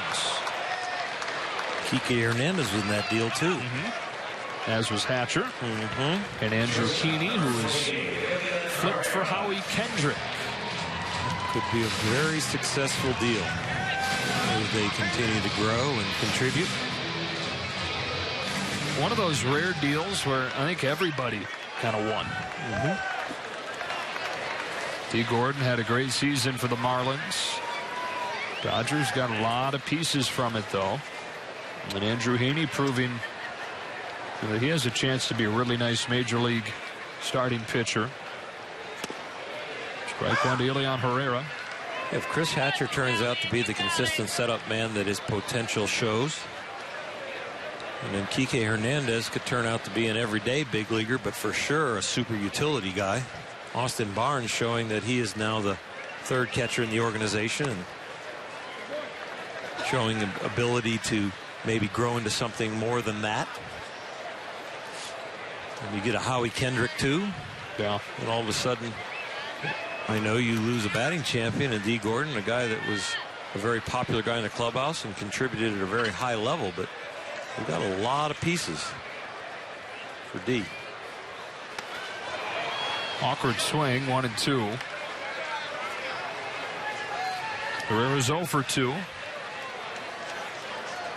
Dodgers have 8 hits tonight. And a 3-2 lead in the 5th. Gonzalez at third with 2 away, and a 1-2 to Ilian Herrera from Dan Jennings. 2-2.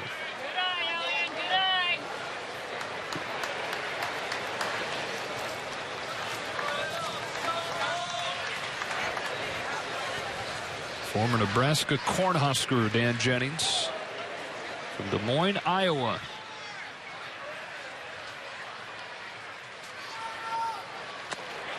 Herrera lays off the same pitch that he couldn't lay off of earlier in the AB, and the count runs full.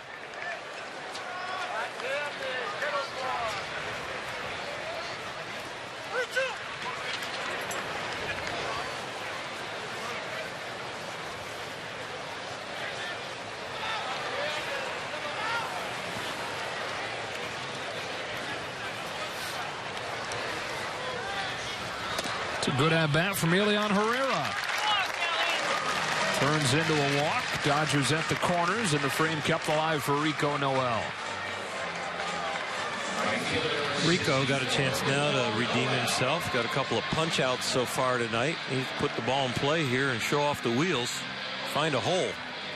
It's fun to watch him run.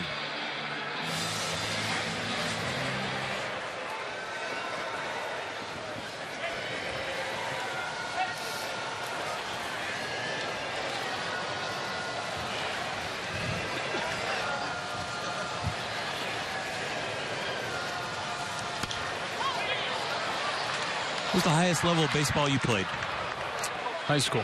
High school? Yep. What position did you play in high school? Shortstop and first base. Nice. Yeah. And then you dedicated completely to quarterback after that? Yeah. Went to college thinking I was going to play baseball, but did a season of football, got into the off season, and thought one sport might be enough. Did you think you were going to have a headset on someday? Was this your life dream? Always knew. Always knew. Don't know what else I would do, Earl. You're stuck. Noel grounds out. I'm glad I'm stuck. I'm glad you are too. 3-2 Dodgers.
Lee, tonight's starter. And Zach, before we talk about the outing tonight, I want to take you back 6 days ago when the team elected to option you back to the minor leagues. What was going through your thoughts at that point? I mean, they told me it's just one of those things. I need to start getting extended, start getting innings, preparing for my season, whether it's up there or down here, or down in the minor leagues. So it's understandable. It's one of those things I'm not really happy about it, but at the same standpoint, I understand where they're coming from. And ultimately, I need to be ready to start and go 5, 6, 7, 8 innings by the first start. So I need innings. And you took advantage of the opportunity when you get the call back because of an injury to Mike Bolsinger. Naturally, a strong candidate for that 5th spot in the rotation. How would you assess this outing tonight in that audition? Pretty good for the most part. Did a real bad job of shutdown innings kind of after we scored. Didn't do a great job of limiting damage early. Just kind of was a little up in some of those bounce back innings, but overall pretty well. You did a good job pitching around traffic, and you did have some key help from your defense. Speak to the defense, particularly your corner infielders in that 2nd inning. Oh, JT and Adrian do a great job. I mean, they're Gold Glovers in most seasons. I mean, Adrian made a great play coming in on that ball to get that out of home. JT made a great stop at third base, going down the line to hold a run for that inning. So, I mean, those guys behind you, you just kind of let the defense play it out. It gets you a lot of ground balls, and you'll be okay. We've talked at length, Zach, about how you feel like you are ready to be up at this level, and they're continuing to give you good looks for that 5th starter spot. Do you feel that you've done enough? I know it's not your decision, but do you feel that you've done enough to show them that you can grab hold of that 5th spot? I feel like they know I'm capable. It's just one of those things. It's ultimately their decision of which way they want to go. But just kind of one of those things. I want to make sure that they know that I'm prepared and ready to go if that spot needs to be filled by me. Appreciate your time. Nice outing tonight. Thanks, Zach. No problem. Thank you. All right, guys. All right, Alana, thanks to Zach Lee for spending some time with us. J.B. Shuck flying to center to start the inning. Tyler Saladino against Chris Hatcher now, with the Dodgers in front, 3-2 in the 6th. 1-2. So you got yourself a little hot dog delivery. I got a little hot dog delivery from our beautiful wives. Mine, Dana. Yours, Libby. Yep, mine didn't bring me anything. Well, I didn't think you'd put a hot dog in your body. I like hot dogs. Yeah? Yeah. You're Mr. Healthy Energy Bar during the game there. Yeah, I already had my energy bar. I'm saving my other half of my hot dog for the second half of the inning. Okay. So don't worry about it. You just keep your eyes off my food, Rook. We never got any pizza tonight. There was this rumor that there was pizza coming to the press box. Yeah, I think with the split squad game that the Dodgers and the White Sox decided to treat the media crew to pizzas. I think like some 16, 18 pizzas were ordered. John Chapper, yeah, he texted me and said there is pizza. He offered. But we had already partaken in a few other things. That one gets by Adam Law at third. And Saladino racing towards second. He's in there. Libby seems to be carrying a little extra weight. What's going on? A lot of hot dogs. A lot of hot dogs. I think she's having a baby. She is. She is. Congratulations. Thank you, buddy. We are. You're good about that. Yep. This ball gets away down there at third. That's the hot corner, and this last kick is the one that gets him. Gives a little. Oh, he's probably going to say he should have had it. But when do you guys do? June 20th. Congratulations. Not much going on. Do we know boy, girl, left, right, handed? He's going to be right-handed. We don't know if it's a boy or a girl. You don't want to know. You want the surprise. Yep, we're going to go with the surprise. Are you going to be the catcher? You're going to let the doc do it. I'm thinking we're going to let the doctor handle it. Okay. Yeah.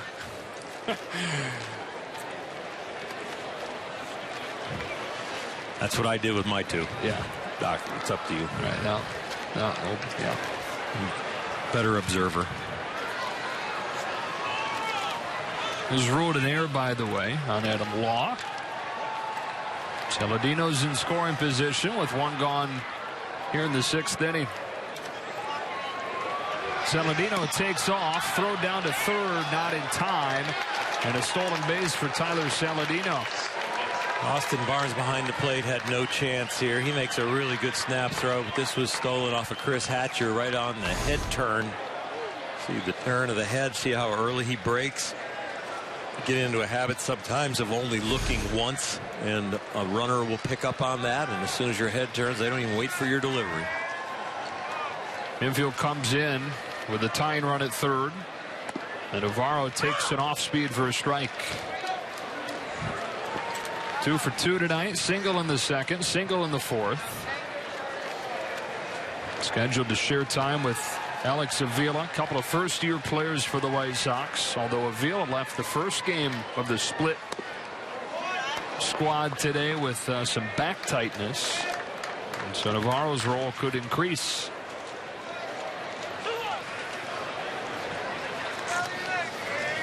You know, we talked a little earlier about, giving up your pitches, showing your pitches. Same thing with tendencies of your controlling the running game, your timing to the plate. How often do you look? Those are things that opposing teams and base runners are looking for. You don't need always speed to be a good base stealer. You just got to pay attention sometimes. How many stolen bases did you have? Did you have any in your career? One a year usually. Uh-huh. Usually completely with my mind. Yeah, right, paying attention. Yeah, just pay a little attention. Or the backside of a double steal on a 3.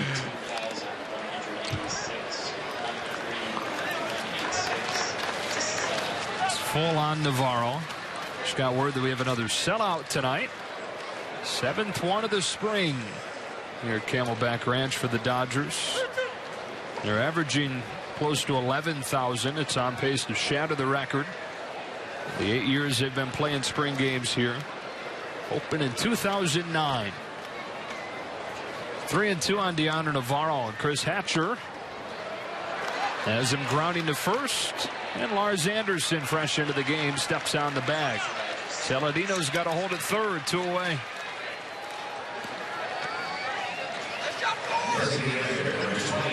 Bottom half of this inning, Andrew Friedman's going to join us. President of baseball operations with the Dodgers. Looking forward to visiting with him. He's very prompt. He was here a little early. And yeah. I told him, you're not till the bottom half. He wanted to go. He snuck right out. He's got some phone calls to make, so we'll ask him about those phone calls. Yeah. 9-hitter Garcia. Takes ball 1.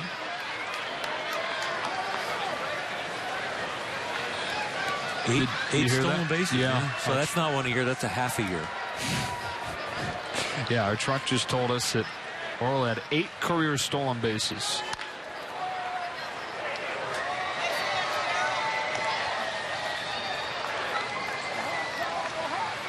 And 1 shiny silver slugger. Whee! That was fun, though. Yeah. Lon Rosen, our big-time executive, found my silver slugger in the Dodger, the bowels of the stadium when they were cleaning it out. Why was that not in the entrance? When it was given to me, it was right before the game in 1994, I would say, because I think I won it in 93 or I won it in 90. Yeah. And so then I gave it to Dave Wright, our clubhouse guy, and said, hold on to this. I'll take it home sometime during the season. I never took it home. And he must have hid it in a place where I didn't know where it was. So it ended up just going into storage. And I said to Lon last year, I said, I'm missing my silver slugger. And he goes, well, I'll get you another one made. I'll call and get it done for you. And I said, that's wonderful. Thank you. Just tell me how much it's going to cost or whatever. He's getting it made. It's being delivered at the same time. He's at the warehouse where they're sorting through all the old Dodger archive stuff, the stuff they want to restore and display around Dodger Stadium. He says, you can't believe it. Your new silver slugger is ready to be delivered, and I have just run into your old one. That's awesome. Hatcher strikes out Garcia to finish the inning. No runs for the White Sox. 1 hot dog for Orel Hershiser. Get it, big fella. Oh, yeah.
the third and the fifth, and the Dodgers with a 3-2 lead. As we go to the bottom half of the sixth, we got a special guest with us. Andrew Friedman joins us here in the booth. You came in inning late for the hot dog, though. Hey, I think you guys timed that. Yeah, right. Or we'll finish that up really fast. Cody Bellinger ready to lead off this inning for the Dodgers, with Calhoun and Crawford to follow. There's ball one. So split squad today. Alana reported earlier that Scott Kazmir left that game and reported some abdominal tightness. What is it that we know at this point about where Scott stands? Yeah, obviously when it first happened, you think the worst, but when he got back to CBR and started working with our guys, it turns out that it was mostly just cramping, and it started in his hamstrings as well, and abdominal, and just with how hot it is and not being properly hydrated. So it sounds like we dodged a bullet on that one. That's got to be an issue down here in Arizona, making sure everybody drinks their water. No question. Especially today, it was especially hot. As you watch this roster and you see all these little nicks and cuts, does it leave you sleepless nights? It's incredible. I don't think I've experienced a spring training quite like this in terms of just the sheer number of different things. But obviously we're much more focused on looking forward. Go, Cody. Bellinger drives this one into left center and it gets out. Cody Bellinger with his second home run of the spring. A moonshot to make it 4-2. Isn't this why you like to be up here during our offense? Exactly. All upside. And so getting back to, I think for the most part, our focus right now is on, Kike and Howie and Corey and Grandal and the guys that we're trying to get ready for opening day, and, just focus much more looking ahead and forward. And, we talked a lot about the depth that we have. Unfortunately, it's being, showcased a little earlier than we would have ideally liked, but it is what it is, and nobody's going to feel sorry for us. Willie Calhoun now swinging over the top for strike one. So we get to see Cody Bellinger launch a home run. This is a guy who's only 20 years old. We've talked about his defense, but he can swing it a little bit too. He's a really impressive young player. It's really fun to watch him this camp, and just the ease in which he plays defense. It's at least a double plus over there, and then obviously being able to go out Oppo. It's a second Oppo homer of the spring, and just the way he's controlled his at-bats, first Major League spring training has been really impressive. Another young guy at the plate right here, Willie Calhoun, whose college numbers we went over tonight, and you said what stood out to you more than just those numbers was how confident he is as a hitter. He's incredibly hitterish. I promise you he doesn't think he's going to get beat right here left on left in a Major League game. His first spring training as a professional baseball player, but we had him at our pre-draft workout at Dodger Stadium, and just the confidence that he exuded, and basically asked us if we were ready for a laser show. So he did deliver, though, so that helped back it up. But he's an incredibly confident hitter, and it's fun to watch. You don't see his facial expressions even change at the plate. He just locked in. Yeah, again, he could not be more confident in this situation. How's the fifth starter or the whole rotation thing shaking out for you right now? Yeah, it's an area of great debate. I think, obviously we saw Zach tonight. We saw Carlos last night, and, we'll see Ross Stripling on Tuesday. And, it's a situation where we've got, in our opinion, we had, kind of 9-10 deep coming into camp. We've kind of gotten down to, less than that, obviously. And, we still have three guys that we think are interesting and have different kind of compelling upside stories. And, hey, Willie, you should come up here more often. Calhoun, and back-to-back Bellinger and Calhoun. You're never leaving the booth. I hear you. That's fun to watch. I think like Justin Turner, we don't want to leave it all here in the Cactus League. We might want to say goodnight and let you come back in the regular season. Exactly. Let's not use it all up right now. But I'll tell you what, to speak for Cody and Willie, I've gone to see our guys in the backfields quite a bit, and that's been a lot of what's been happening this spring back there. Some lightning bolts. Some bat speed right there. Just so hitterish. Yeah. Just textbook swing, bat-to-ball skills, really impressive. Yeah, the barrel is above the hands as it's coming down in the hitting area. Lefty against a guy that's been in the majors for 4 seasons and performed at a pretty high level in Dan Jennings. And Willie Calhoun takes him deep. Alex Verdugo now with the Dodgers in front 5-2.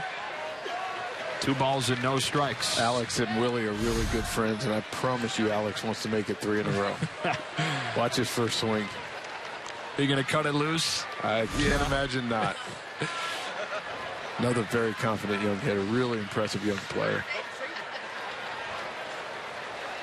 Yeah, right. And a laser again. So Bellinger, Calhoun, now Verdugo with hits to begin this inning. These guys look like they're destined for lower numbers someday. That's well put. Yeah. 92 and 89. They may even get their name on the back. Right. Yeah, they might get to have that. You guys started to talk a little bit about, that 5 spot in the rotation, but up in the top part of the rotation, Kenta Maeda, you see it made a lot of noise with his signing there. What have you seen from him so far this spring? He's been incredibly impressive, not just on the mound, but just in terms of how he's integrated himself into the clubhouse and the culture and trying to learn and soak up as much as he can. His work ethic is off the charts, but then on the mound, his pitch-making ability has really stood out. Just ability to manipulate the breaking ball, and just it's fun to watch him pitch. We'll get to see him pitch again tomorrow. Yeah, really good athlete, and it shows up on the mound, and ability to make pitches to both sides. It's really been fun, and looking forward to tomorrow. Jock Peterson looking for his first base hit of the game. They put the pull shift on him, and he waits on an 0-1 from Dan Jennings. We had a chance, Ole and I did, sitting in the cafeteria near the clubhouse here at the facility to meet Kenta. And what a bubbly personality for a guy coming into a new culture and a new clubhouse. Came up to both of us and in English introduced himself. Yeah, it's incredible how much his English is taken off, and it just shows how strong the desire is to learn the language and really become a fabric of our clubhouse and our community. And he's really enjoyed himself this spring. It's been really fun to watch. With Jock at the plate and some of the changes that we see that are very obvious, like the toe up and the batting stance and different things, when he comes into camp and Turner Ward, the new hitting coach, is part of the whole new chemistry, how much do you get involved, or the guys in the front office get involved with the coaches in helping some of these transitions? Yeah, I mean, I think like anything, it's all about relationships, and obviously that is one of the biggest challenges that we have with a new manager and basically an entirely new coaching staff, with the exception of Honey, obviously. And that's the challenge, and watching our coaches this spring and try to foster those relationships and show how committed they are to doing everything they can to put our players in the best position to succeed, I think it's really resonated with our guys. That being said, it still takes time. And it's something that, to this point, I couldn't have asked for anything more in terms of those relationships and how everything's coming together. But, I think it's going to be better in July than it is today. Really impressive, the managerial hire. Dave has been off the charts as far as energy and communication skills, and he's just unflappable when it comes to even what's going on here with his first spring training at the helm. Yeah, in a lot of ways, when we've had some injury news, my first thought has gone to Dave. Just what a trying first spring training this is, and all the different things that have popped up, and the injuries, and his energy though throughout it, and his optimism, and him talking to the guys and saying, hey, look to your right, look to your left, look at the talent in this room, we're going to win anyway. And so not letting it become an excuse or a crutch for our guys, and it's been something that it's just been unwavering in terms of how optimistic and positive he's been. Jock earns the walk. First 4 have reached in this inning against Jennings. There's one thing of some guys talking, it's another thing when it rings with sincerity. And no there's doubt. So much sincerity in his body. You just can't wait to talk to him. You can't wait to hear what his response is, because it's for real. I think that's been the biggest thing in talking to different players who've come up and raved about the relationship they're forming with Dave. It's just been the most common comment that I've gotten is just about how much he seems to care, and just investing himself in their lives and asking about what they like and what they think about different things, just to gain different anecdotes and perspectives. And I think it's really resonated with our guys. I saw somebody describe Dave Roberts like a shot of espresso for spring training. I think that's well put. I think that's well put. Watching some of his morning meetings, it's been great. You know, just in terms of getting to know the players better, but also for our players to get to know each other better. And he's had guys come up and tell about themselves and do different fun projects that then they shared with the group, and had guys do different outings and just a lot of things to help try to further bring this team together. And it's something that you know, I think even the veterans have really enjoyed. White Sox making a pitching change here in a 5-2 game in the 6th inning. One of the big topics always with the Dodgers is Yasiel Puig. Came in looking like he had reshaped his body in the offseason, and the news of the hamstring tightness today, but it seems like prior to that everything was going pretty well, and he's having a nice spring. It's been incredible. He's been just outstanding in terms of, you know, how he's connected with our coaches, just the openness. You know, Turner, Ward, and Tim Hires have really been working with him on certain things in the batter's box. George Lombard has really made a great connection with him in terms of some outfield stuff. And, you know, Dave Roberts and, you know, I think 10 days ago, Dave and Turner and George Lombard, Manny Mota, and a couple others went out to dinner. They got sushi with Puig, and just seeing how much more relaxed and comfortable he is, it's just been astonishing. And, you know, I got to the point I think February, where I think I was as optimistic as I've ever been when I saw an interview that he had done where he said, I want to become a better teammate. I just don't know how. You know, and just showing that vulnerability and coming into camp and asking the same questions and, you know, just talking to all the guys. It's been a marked difference in terms of, you know, kind of year over year. But so much of it is, as an industry, we haven't done a great job with young Cuban players in terms of how to really understand where they come from, to understand how they've played in the professional leagues, which is very different than the professional leagues here, and just how important it is to be a good teammate and what that actually means. And so I think Dave and those guys have done a great job of trying to help him, and it's shown in everything that he's done on and off the field. Well, from one guy that can really make a huge impact in right field to a guy that's going to hopefully be your starting shortstop, Corey Seager. What have you seen with him other than the knee, but as you've watched him mature through this camp? It's just, there's nothing that phases him. It's just that, you know, low heartbeat, low, you know, everything is kind of even keeled in terms of what he does, both in the batter's box and on defense. You know, just the maturity, you know, even year over year from last spring training to this spring training has really been special. And, you know, obviously I've been around the backfields a couple of times and seen him over there, and he looks to be progressing well, which obviously is great news for us. Right. One of the bright spots of camp has had to have been Lewis Coleman, who kind of came out of the middle of nowhere to have this incredible performance. What did you guys see to go out and bring him in, and what was behind that signing? Well, we've had some guys that have liked him a good bit in the past, and obviously in 12 and 13 he was tremendous coming out of the bullpen for the Orioles. 14 was a little bit of a struggle and basically spent all of last year in AAA, but there were some really, really good signs from last year from him in AAA, and you know, there were some things that Honey talked to him about early in camp that seemed to really resonate with him. And then to top it off, just the different look, you know, just the funk from the side like that, especially when we have so many over-the-top, hard fastball, you know, guys out there. To have someone with a different look was something that we felt like gave us a chance to really diversify the looks down there. And you can really score on a piece in the bullpen after a guy has kind of a flat tire year, because sometimes bullpen pieces get overused when they're having a good year, and then they get the flat tire, and then you get them on the rebound the next year. I think it's a tremendous point. I almost am leery of signing guys coming off great years, and especially 2 in a row. I mean, the number of guys that can do it year after year after year. I mean, the Mariano Rivera, they're so few and far between. And I agree with you. I think it's for exactly that reason that even when they're not in the game, in tight games where you have a chance to tie it, they're up. What kind of bullpen did they come from? Did they come from a bullpen where they were the integral part, that they were always up, or did they come from a bullpen where they were protected? Exactly. And their innings weren't as strenuous. So, yeah, it's an interesting place. It's always been an Achilles heel for almost every GM in the game that's ever tried to assemble a bullpen.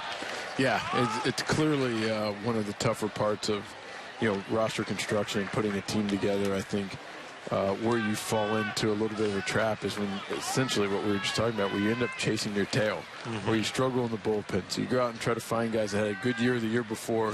You plug them in, they then struggle that year. You get labeled as a great sign. Exactly, exactly. You win the winter headlines. Yeah. And then in the season, not so much. Yeah. 3-2 on Lars Anderson. When you look around the National League West, it's improved. The Giants have gotten healthier and a little better, and Arizona has definitely made an impact on their roster. No question. It's it's a tough division. It's not anything that we'll ever take for granted.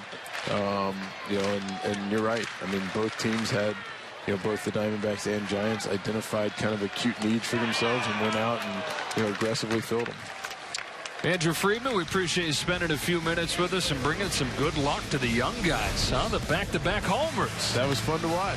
Bellinger and Calhoun both go deep for the Dodgers. They lead 5-2.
Back in Glendale, ready to start the 7th inning. Dodgers in front of the White Sox 5-2.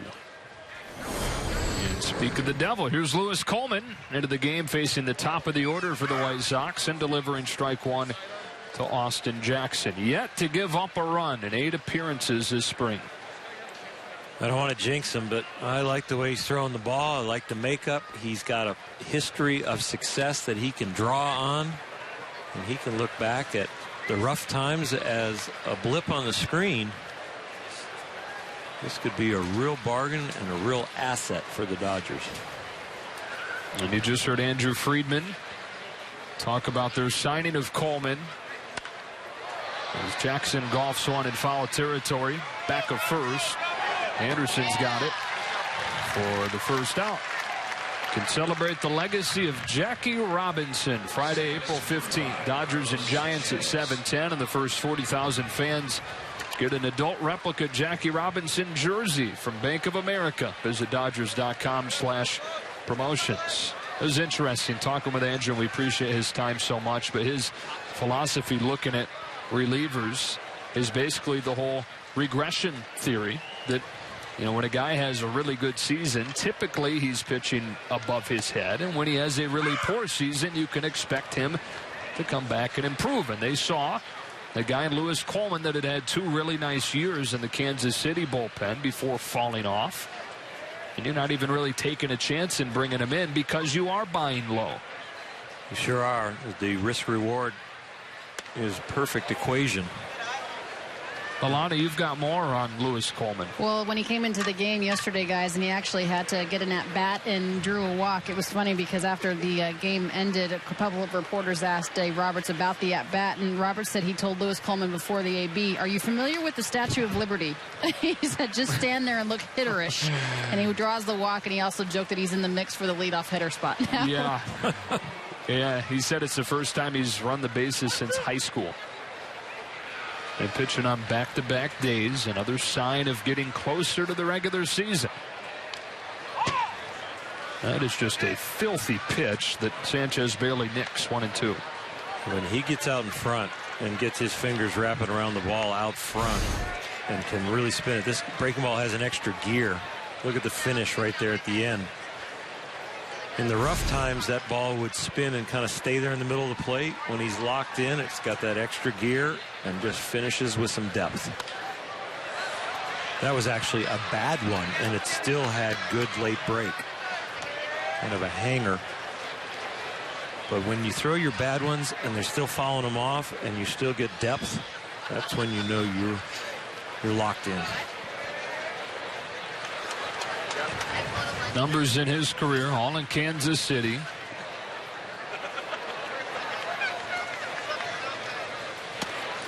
Try to get Sanchez to climb the ladder. Laid off. 2-2.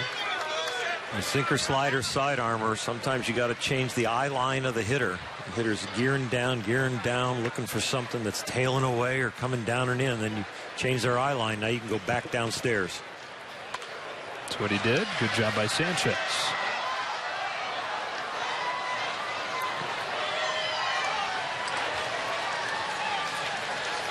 The next level of changing the eye line is when you can change the eye line and actually get a strike. So now you're not only changing the vision of the hitter, but you got the anticipation that you can throw strikes in that area too.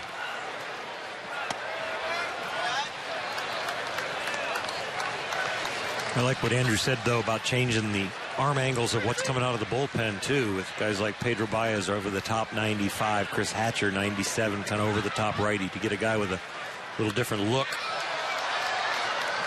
Because there are hitters, especially right-handed hitters, that cannot stay in against an arm angle like Coleman's. And then there are other hitters that maybe can't catch up to a fastball that's 95 or 97. So you can mix and choose your right-hander to come in to a certain situation for a particular batter. And the 11th pitch of the at-bat, Lars Anderson picks it and feeds Coleman, who beats Sanchez to the bag. Lewis Coleman showing some of his leadoff hitter resume there with the wheels coming off the mound. Beats a fast left-handed hitter. His route's a little shorter, but, you know, so there it is. A little late break off the mound from the third base side because of the side arming angle. And get your toe in there. They would probably challenge that one in the regular season. That's going to New York, isn't it? Yep. Coleman retires the two batters that he faces. Still perfect this spring. Joe Blanton comes on in a 5-2 game.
Blanton, fourth pitcher of the game for the Dodgers, on for Lewis Coleman, who retired both batters that he faced.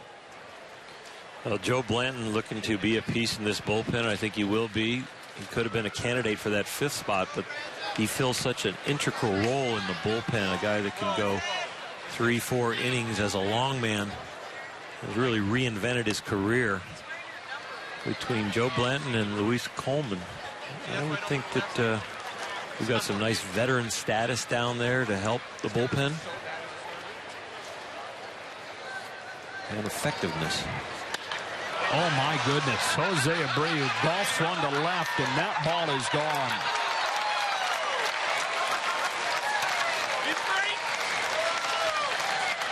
Had a different sound to it.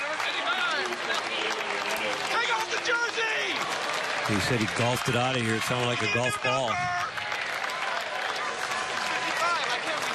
Like Justin Turner, this guy can just flat out hit. Take a listen. Golf ball or a shotgun? Man.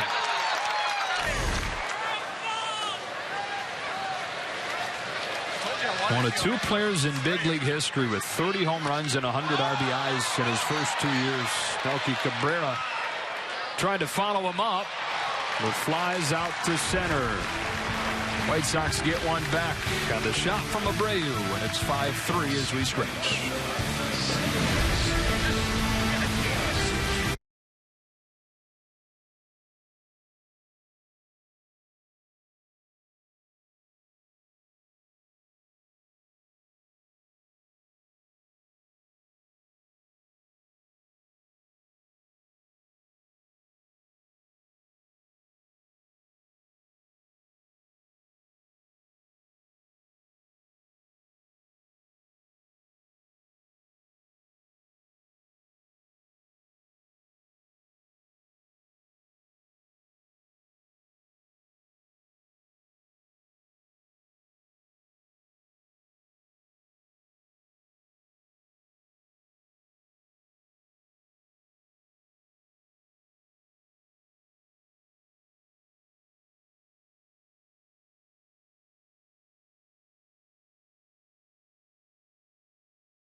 Great work by our tape room tonight. Glendale putting together some of the images of this 5-3 Dodgers advantage as we go to the bottom of the 7th. Joe Davis, Oral Hershiser, and Alana Rizzo. And Andrew Friedman earlier tonight joining us. 4th member of the broadcast team. Yeah, sparking a 2-run rally. Back-to-back homers from Bellinger and Calhoun while he was in here with us. Austin Barnes leading off this 7th against Jake Petrichka. 1 ball, 1 strike. It's always good for your president of baseball operations to watch a couple of kids go deep, the lifeline of an organization.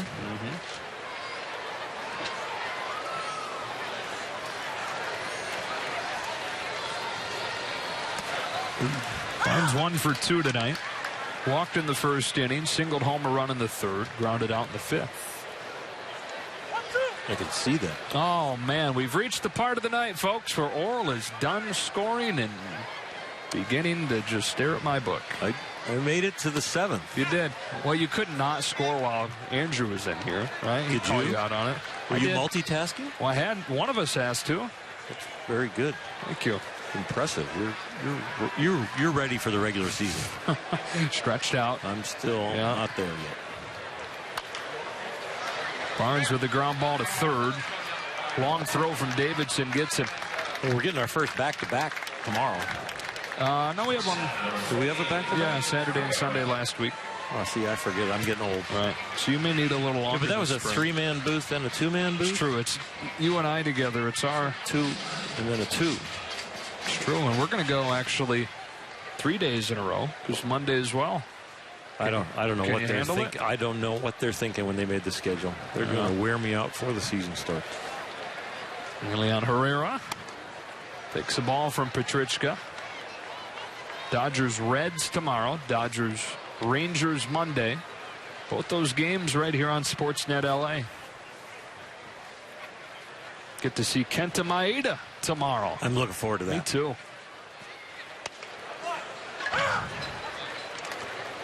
I would think with Austin Barnes behind the plate, maybe A.J. Ellis is going to catch him tomorrow.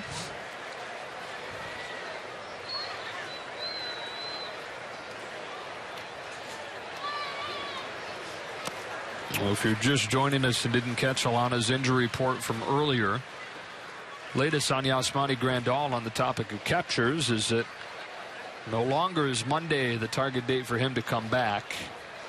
Earliest, it sounds like right now, Dave Roberts is saying it'd be on Tuesday, maybe some minor league at-bats. Herrera hits one off of the glove of Petrichka. Sanchez bare hands and throws him out. I think we're all ready for the season to start. We've seen some great defense on both sides tonight. Some kind of play. Speed plays everywhere, especially in the outfield. You see it, but here as an infielder, as a second baseman right here, without the wheels at second to close the distance, and then the very adept barehanded play with accurate throw. You can just eat that if you're an older second baseman with no legs.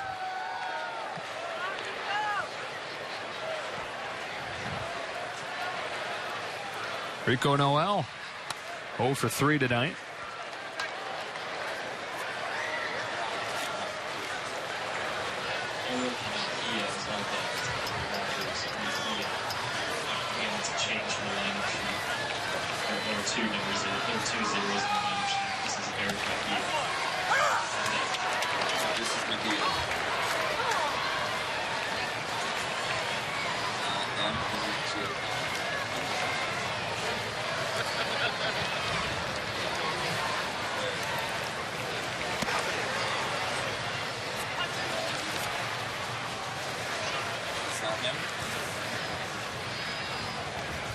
Two balls and a strike on Rico Noel.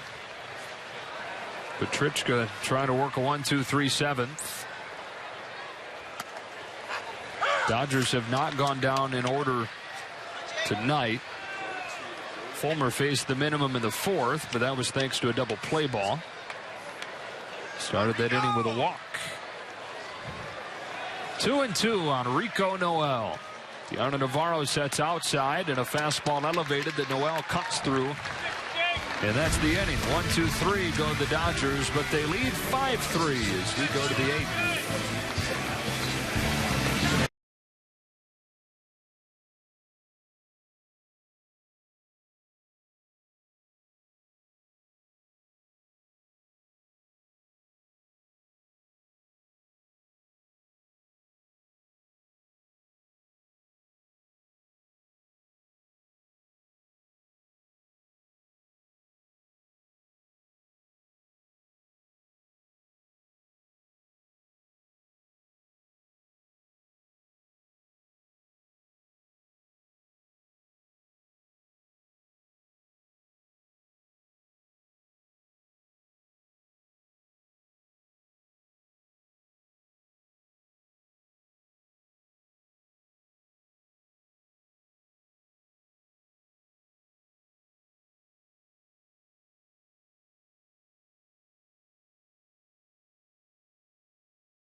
As we go to the 8th, Dodgers Spring Training Baseball is live with the MLB.com app, Bat App. Stay connected all spring with the #1 app for live baseball on your smartphone and tablet. Joe Blanton delivers strike 1 to Matt Davidson. Doubled and scored in the second inning to tie the game at 1.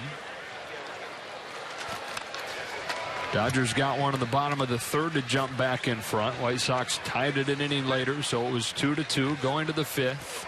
Dodgers with single runs in the 5th, and then got 2 in the 6th on back-to-back home runs from Cody Bellinger and Willie Calhoun. Swing and a miss, and Blanton strikes out Davidson to begin this inning. Slider man. Slider, 3 in a row. Guys have made a living doing that. They find one pitch, they reinvent themselves, and they can throw it more often because you don't have to see guys the second time around the order. Guys like Larry Anderson did that in my day. Lee Smith ended up at the end of his career throwing almost all sliders.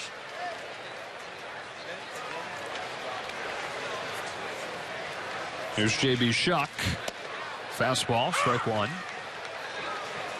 To your point, as a starter, he threw that slider 15% of the time. Moved to reliever for the first time in his career last year, and it was more than 30% of the time that he threw it. And not only was he throwing it often, but by many metrics, it was one of the most effective sliders in the entire majors. 2 up and 2 down.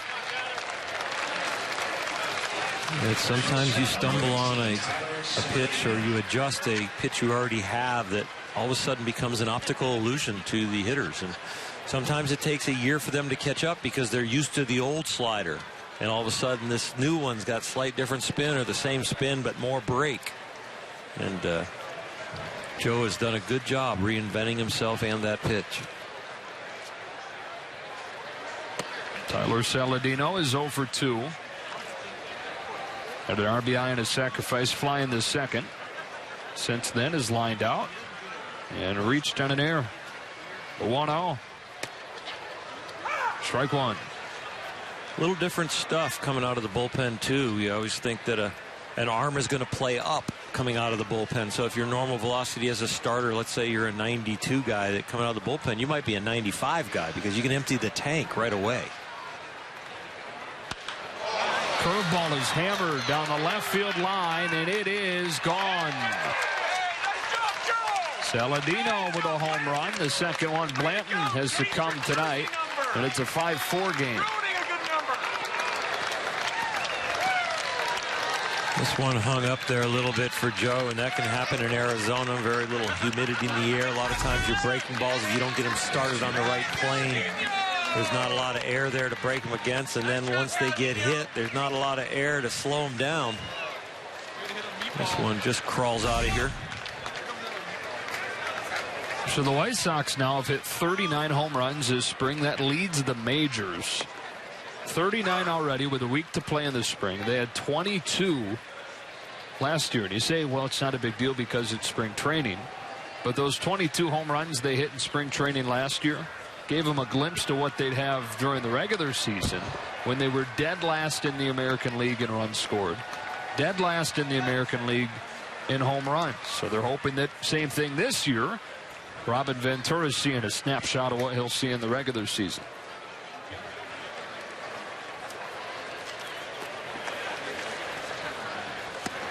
Navarro down on strikes, and that's the inning. Bookend strikeouts in the inning for Joe Blanton, but a solo shot from Tyler Saladino on a 5-4 game to the bottom of the 8th.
Zach Putnam from the great state of Michigan into the game, entering his 6th big league season, and on to phase 8, 9, and 1 in the Dodgers order.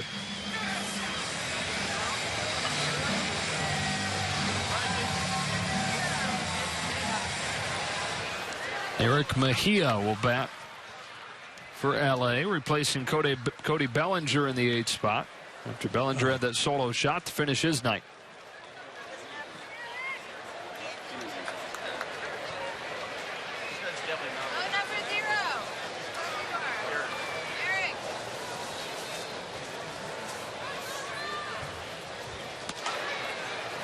Were you giving the audience a clue to your past with the great state of Michigan?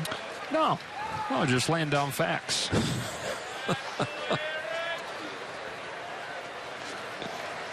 I think I even got you to admit tonight that you like the state. I do. How about the young guys tonight? Eric Mejia wearing number 0 with a bullet to center. Is 0 a number?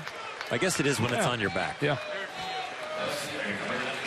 It's a nice piece of hit no matter what number you have on.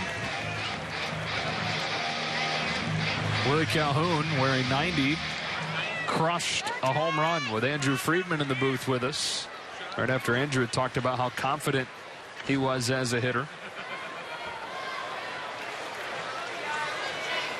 He can do an Eddie Murray and do it from both sides of the plate in the same game. It's actually Yadier Drake now. Oh, is it? Bad. Yeah. Calhoun still did homer, though, and Andrew Friedman was still in the booth when it happened. But this is Yadier Drake. As Meatloaf would say, 2 out of 3 ain't bad. Yeah.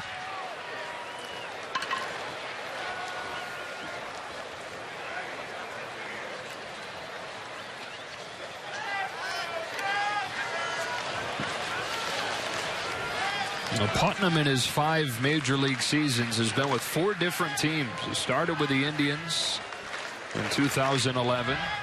A short stint, 2-game stint in the National League West with the Rockies in 2012. 5 games with the Cubs in 13, and has really latched down with the White Sox the last 2 years.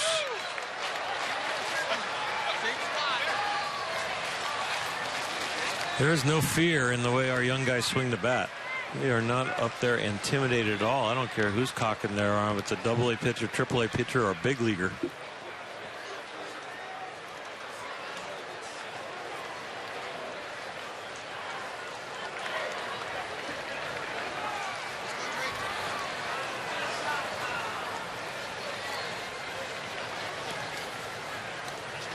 Oh, to Yadier Drake will come after throw to first. Mejia barely back in there under the tag of Abreu, and Robin Ventura was not kidding when he said earlier today that he would leave his starters in for the majority of the game tonight and then give them the day off tomorrow.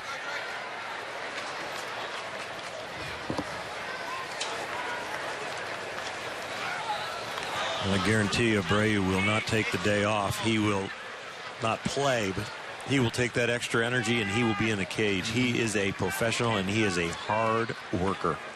He got the reputation of here in baseball's ring around the cage at 6:37 in the morning. With that man loves to hit and work at it.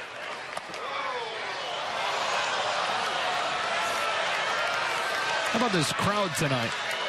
Fantastic.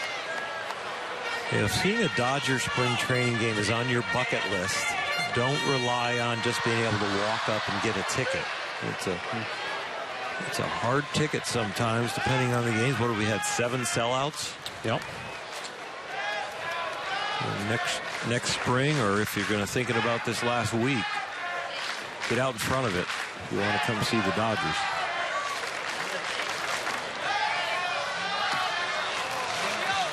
Drake down on strikes for the first out of the 8th.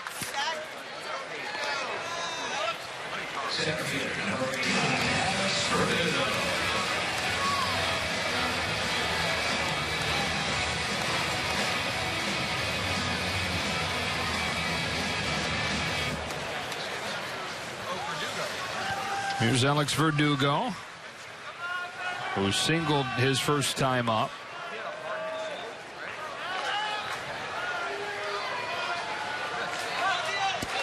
Runner takes off, throw down to second, bounces by Saladino. And a stolen base for Eric Mejia.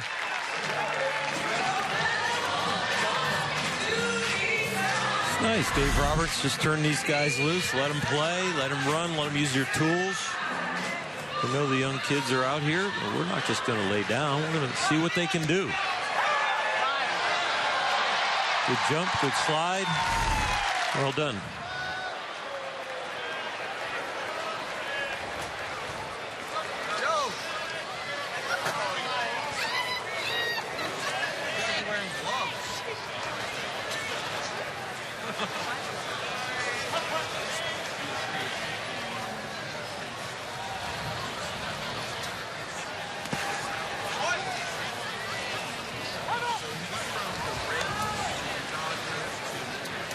This White Sox team hoping to snap a run of 3 consecutive losing seasons. First time they've lost or had losing seasons 3 consecutive years since the late 90s. The World Series title in 05. It's a roller to first. Putnam beats Verdugo to the bag. And 2 away. Jerry Reinsdorf, their owner, said that last year's season, and remember they had a pretty good offseason before last year. They went 76 and 86, finished 19 back in the Central, and Jerry Reinsdorf said it was his most disappointing season in his 30 years owning the team. That's a big statement. If there's a guy who can turn it around, Robin Ventura, their manager, is a real positive guy like Dave Roberts and a really good baseball guy. And Robin can weather that kind of storm.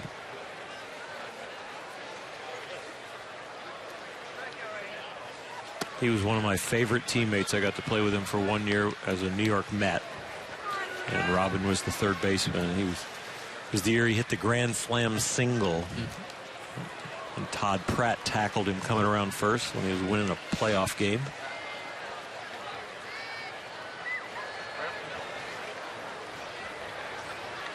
But Robin's a joy to be around. He was a great teammate, and he's a very good manager as far as his people skills, his sense of humor, his communication is off the charts. We've got a couple things going for him with his club this year. They added some nice pieces. Todd Frazier, Brett Laurie, Austin Jackson, Navarro and Avila splitting the catching duties. And he's got a really good top part of the rotation. Obviously starts with Chris Sale. Jose Quintana in the number 2 spot in the rotation. One of the more underrated pitchers in all of baseball. And then Carlos Rodon, who got lit up today, but is still one of the bright young arms in the game in the 3 spot. It's a 4-pitch walk. You talked earlier about their home run prowess down here in the Cactus League, and you're also adding Todd Frazier with 35 and 89 last year. He's a guy who can really put a charge into baseball and protect the Abreu a little bit more.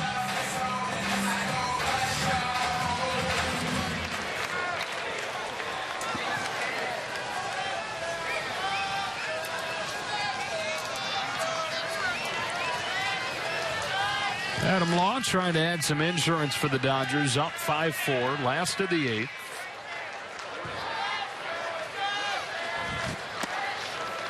And looks at ball 1 from Putnam.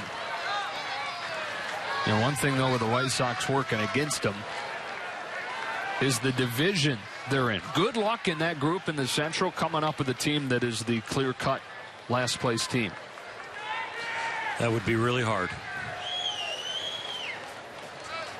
A lot of people might knee-jerk to Cleveland Indians, but don't go there with their pitching. Yeah, the Twins, but don't go there with their prospects that they have coming up.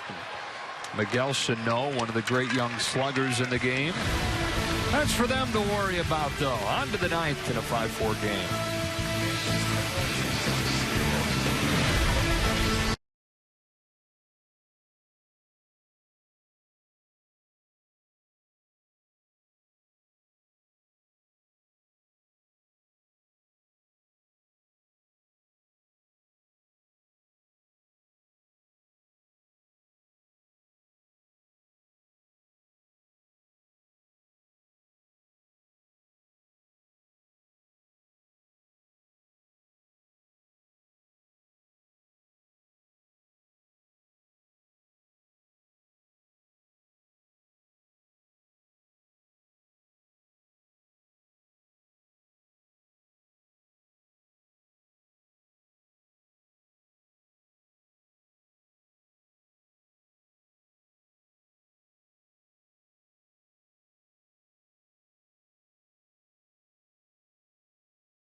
There's Jamie Wright to try and finish this thing off in a 5-4 game. Ninth inning. Well, J-Mo came into camp trying to make the Dodgers kind of a glowing scouting report, the way he was throwing the ball, just playing catch with Clayton Kershaw this winter. And he's gotten a fair shake, and it really hasn't panned out as of right now.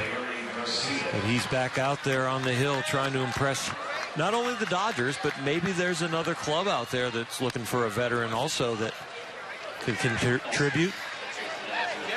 But right now it hasn't gone according to the dream for Jamie, but he is an outstanding guy with an outstanding family, and whether he makes the club or not, everybody's going to wish him well. White Sox will try and rally with the guys they started the game with. Garcia not a regular, but did make his 5th start of the spring out of the 9 spot. Then you'll get to the top of the order where it is the regulars. So Wright's going to have his work cut out for him, trying to lock down a 5-4 Dodger win. And Garcia drags a bunt up the first base line foul.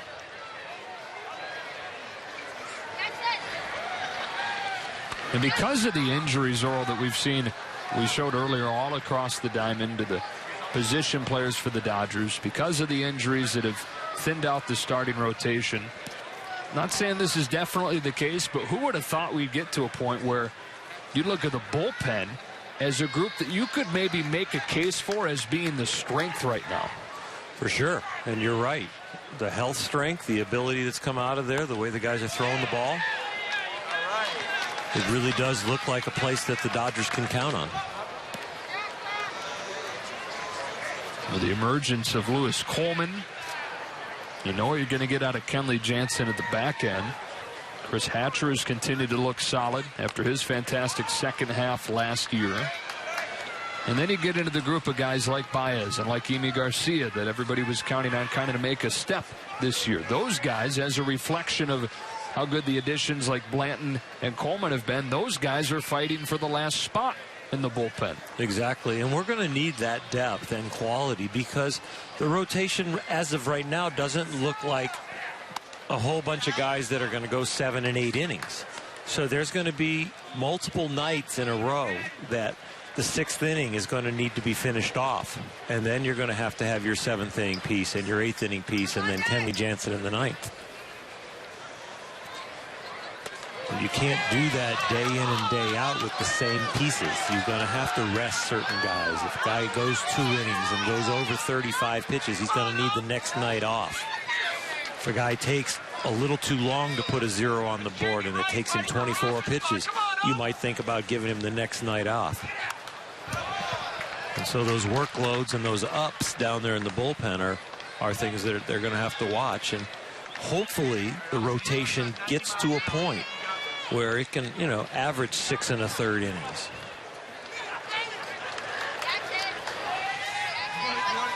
Two to Leury Garcia from Jamie Wright. Continues to battle. This will be the 8th pitch of this at-bat coming here. We had this conversation the other night trying to break down the bullpen and who might make it, who might have to start the year in AAA. We had 4 givens when we went over it the other night. Jansen, Hatcher, Blanton, Howell. You added Avilan to that group. I'm going to go ahead and add Coleman to the group, which would make it 6 of the 7 spots accounted for.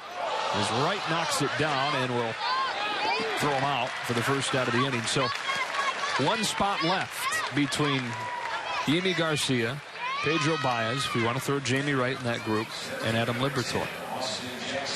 Yeah, I think I have my selection. I think it might be Pedro Baez. Okay. If things don't change, the landscape doesn't change. Yimi's got a little tenderness right now, but he also has options.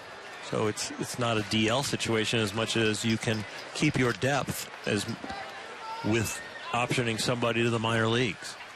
With a guy like Lewis Coleman, let's say he would have had not a lights out spring training, but a borderline, here, there. We want to keep him, but we're not sure. He still might have made the roster. Because he's out of options. Right. Yeah. And you don't want to lose the arm. You want to keep as much depth as possible. And young guys know that coming in. They know that part of the equation. I mean, this is not a mystery that, you feel like as a young guy when you have options that you have to knock somebody out. You can't just win by decision.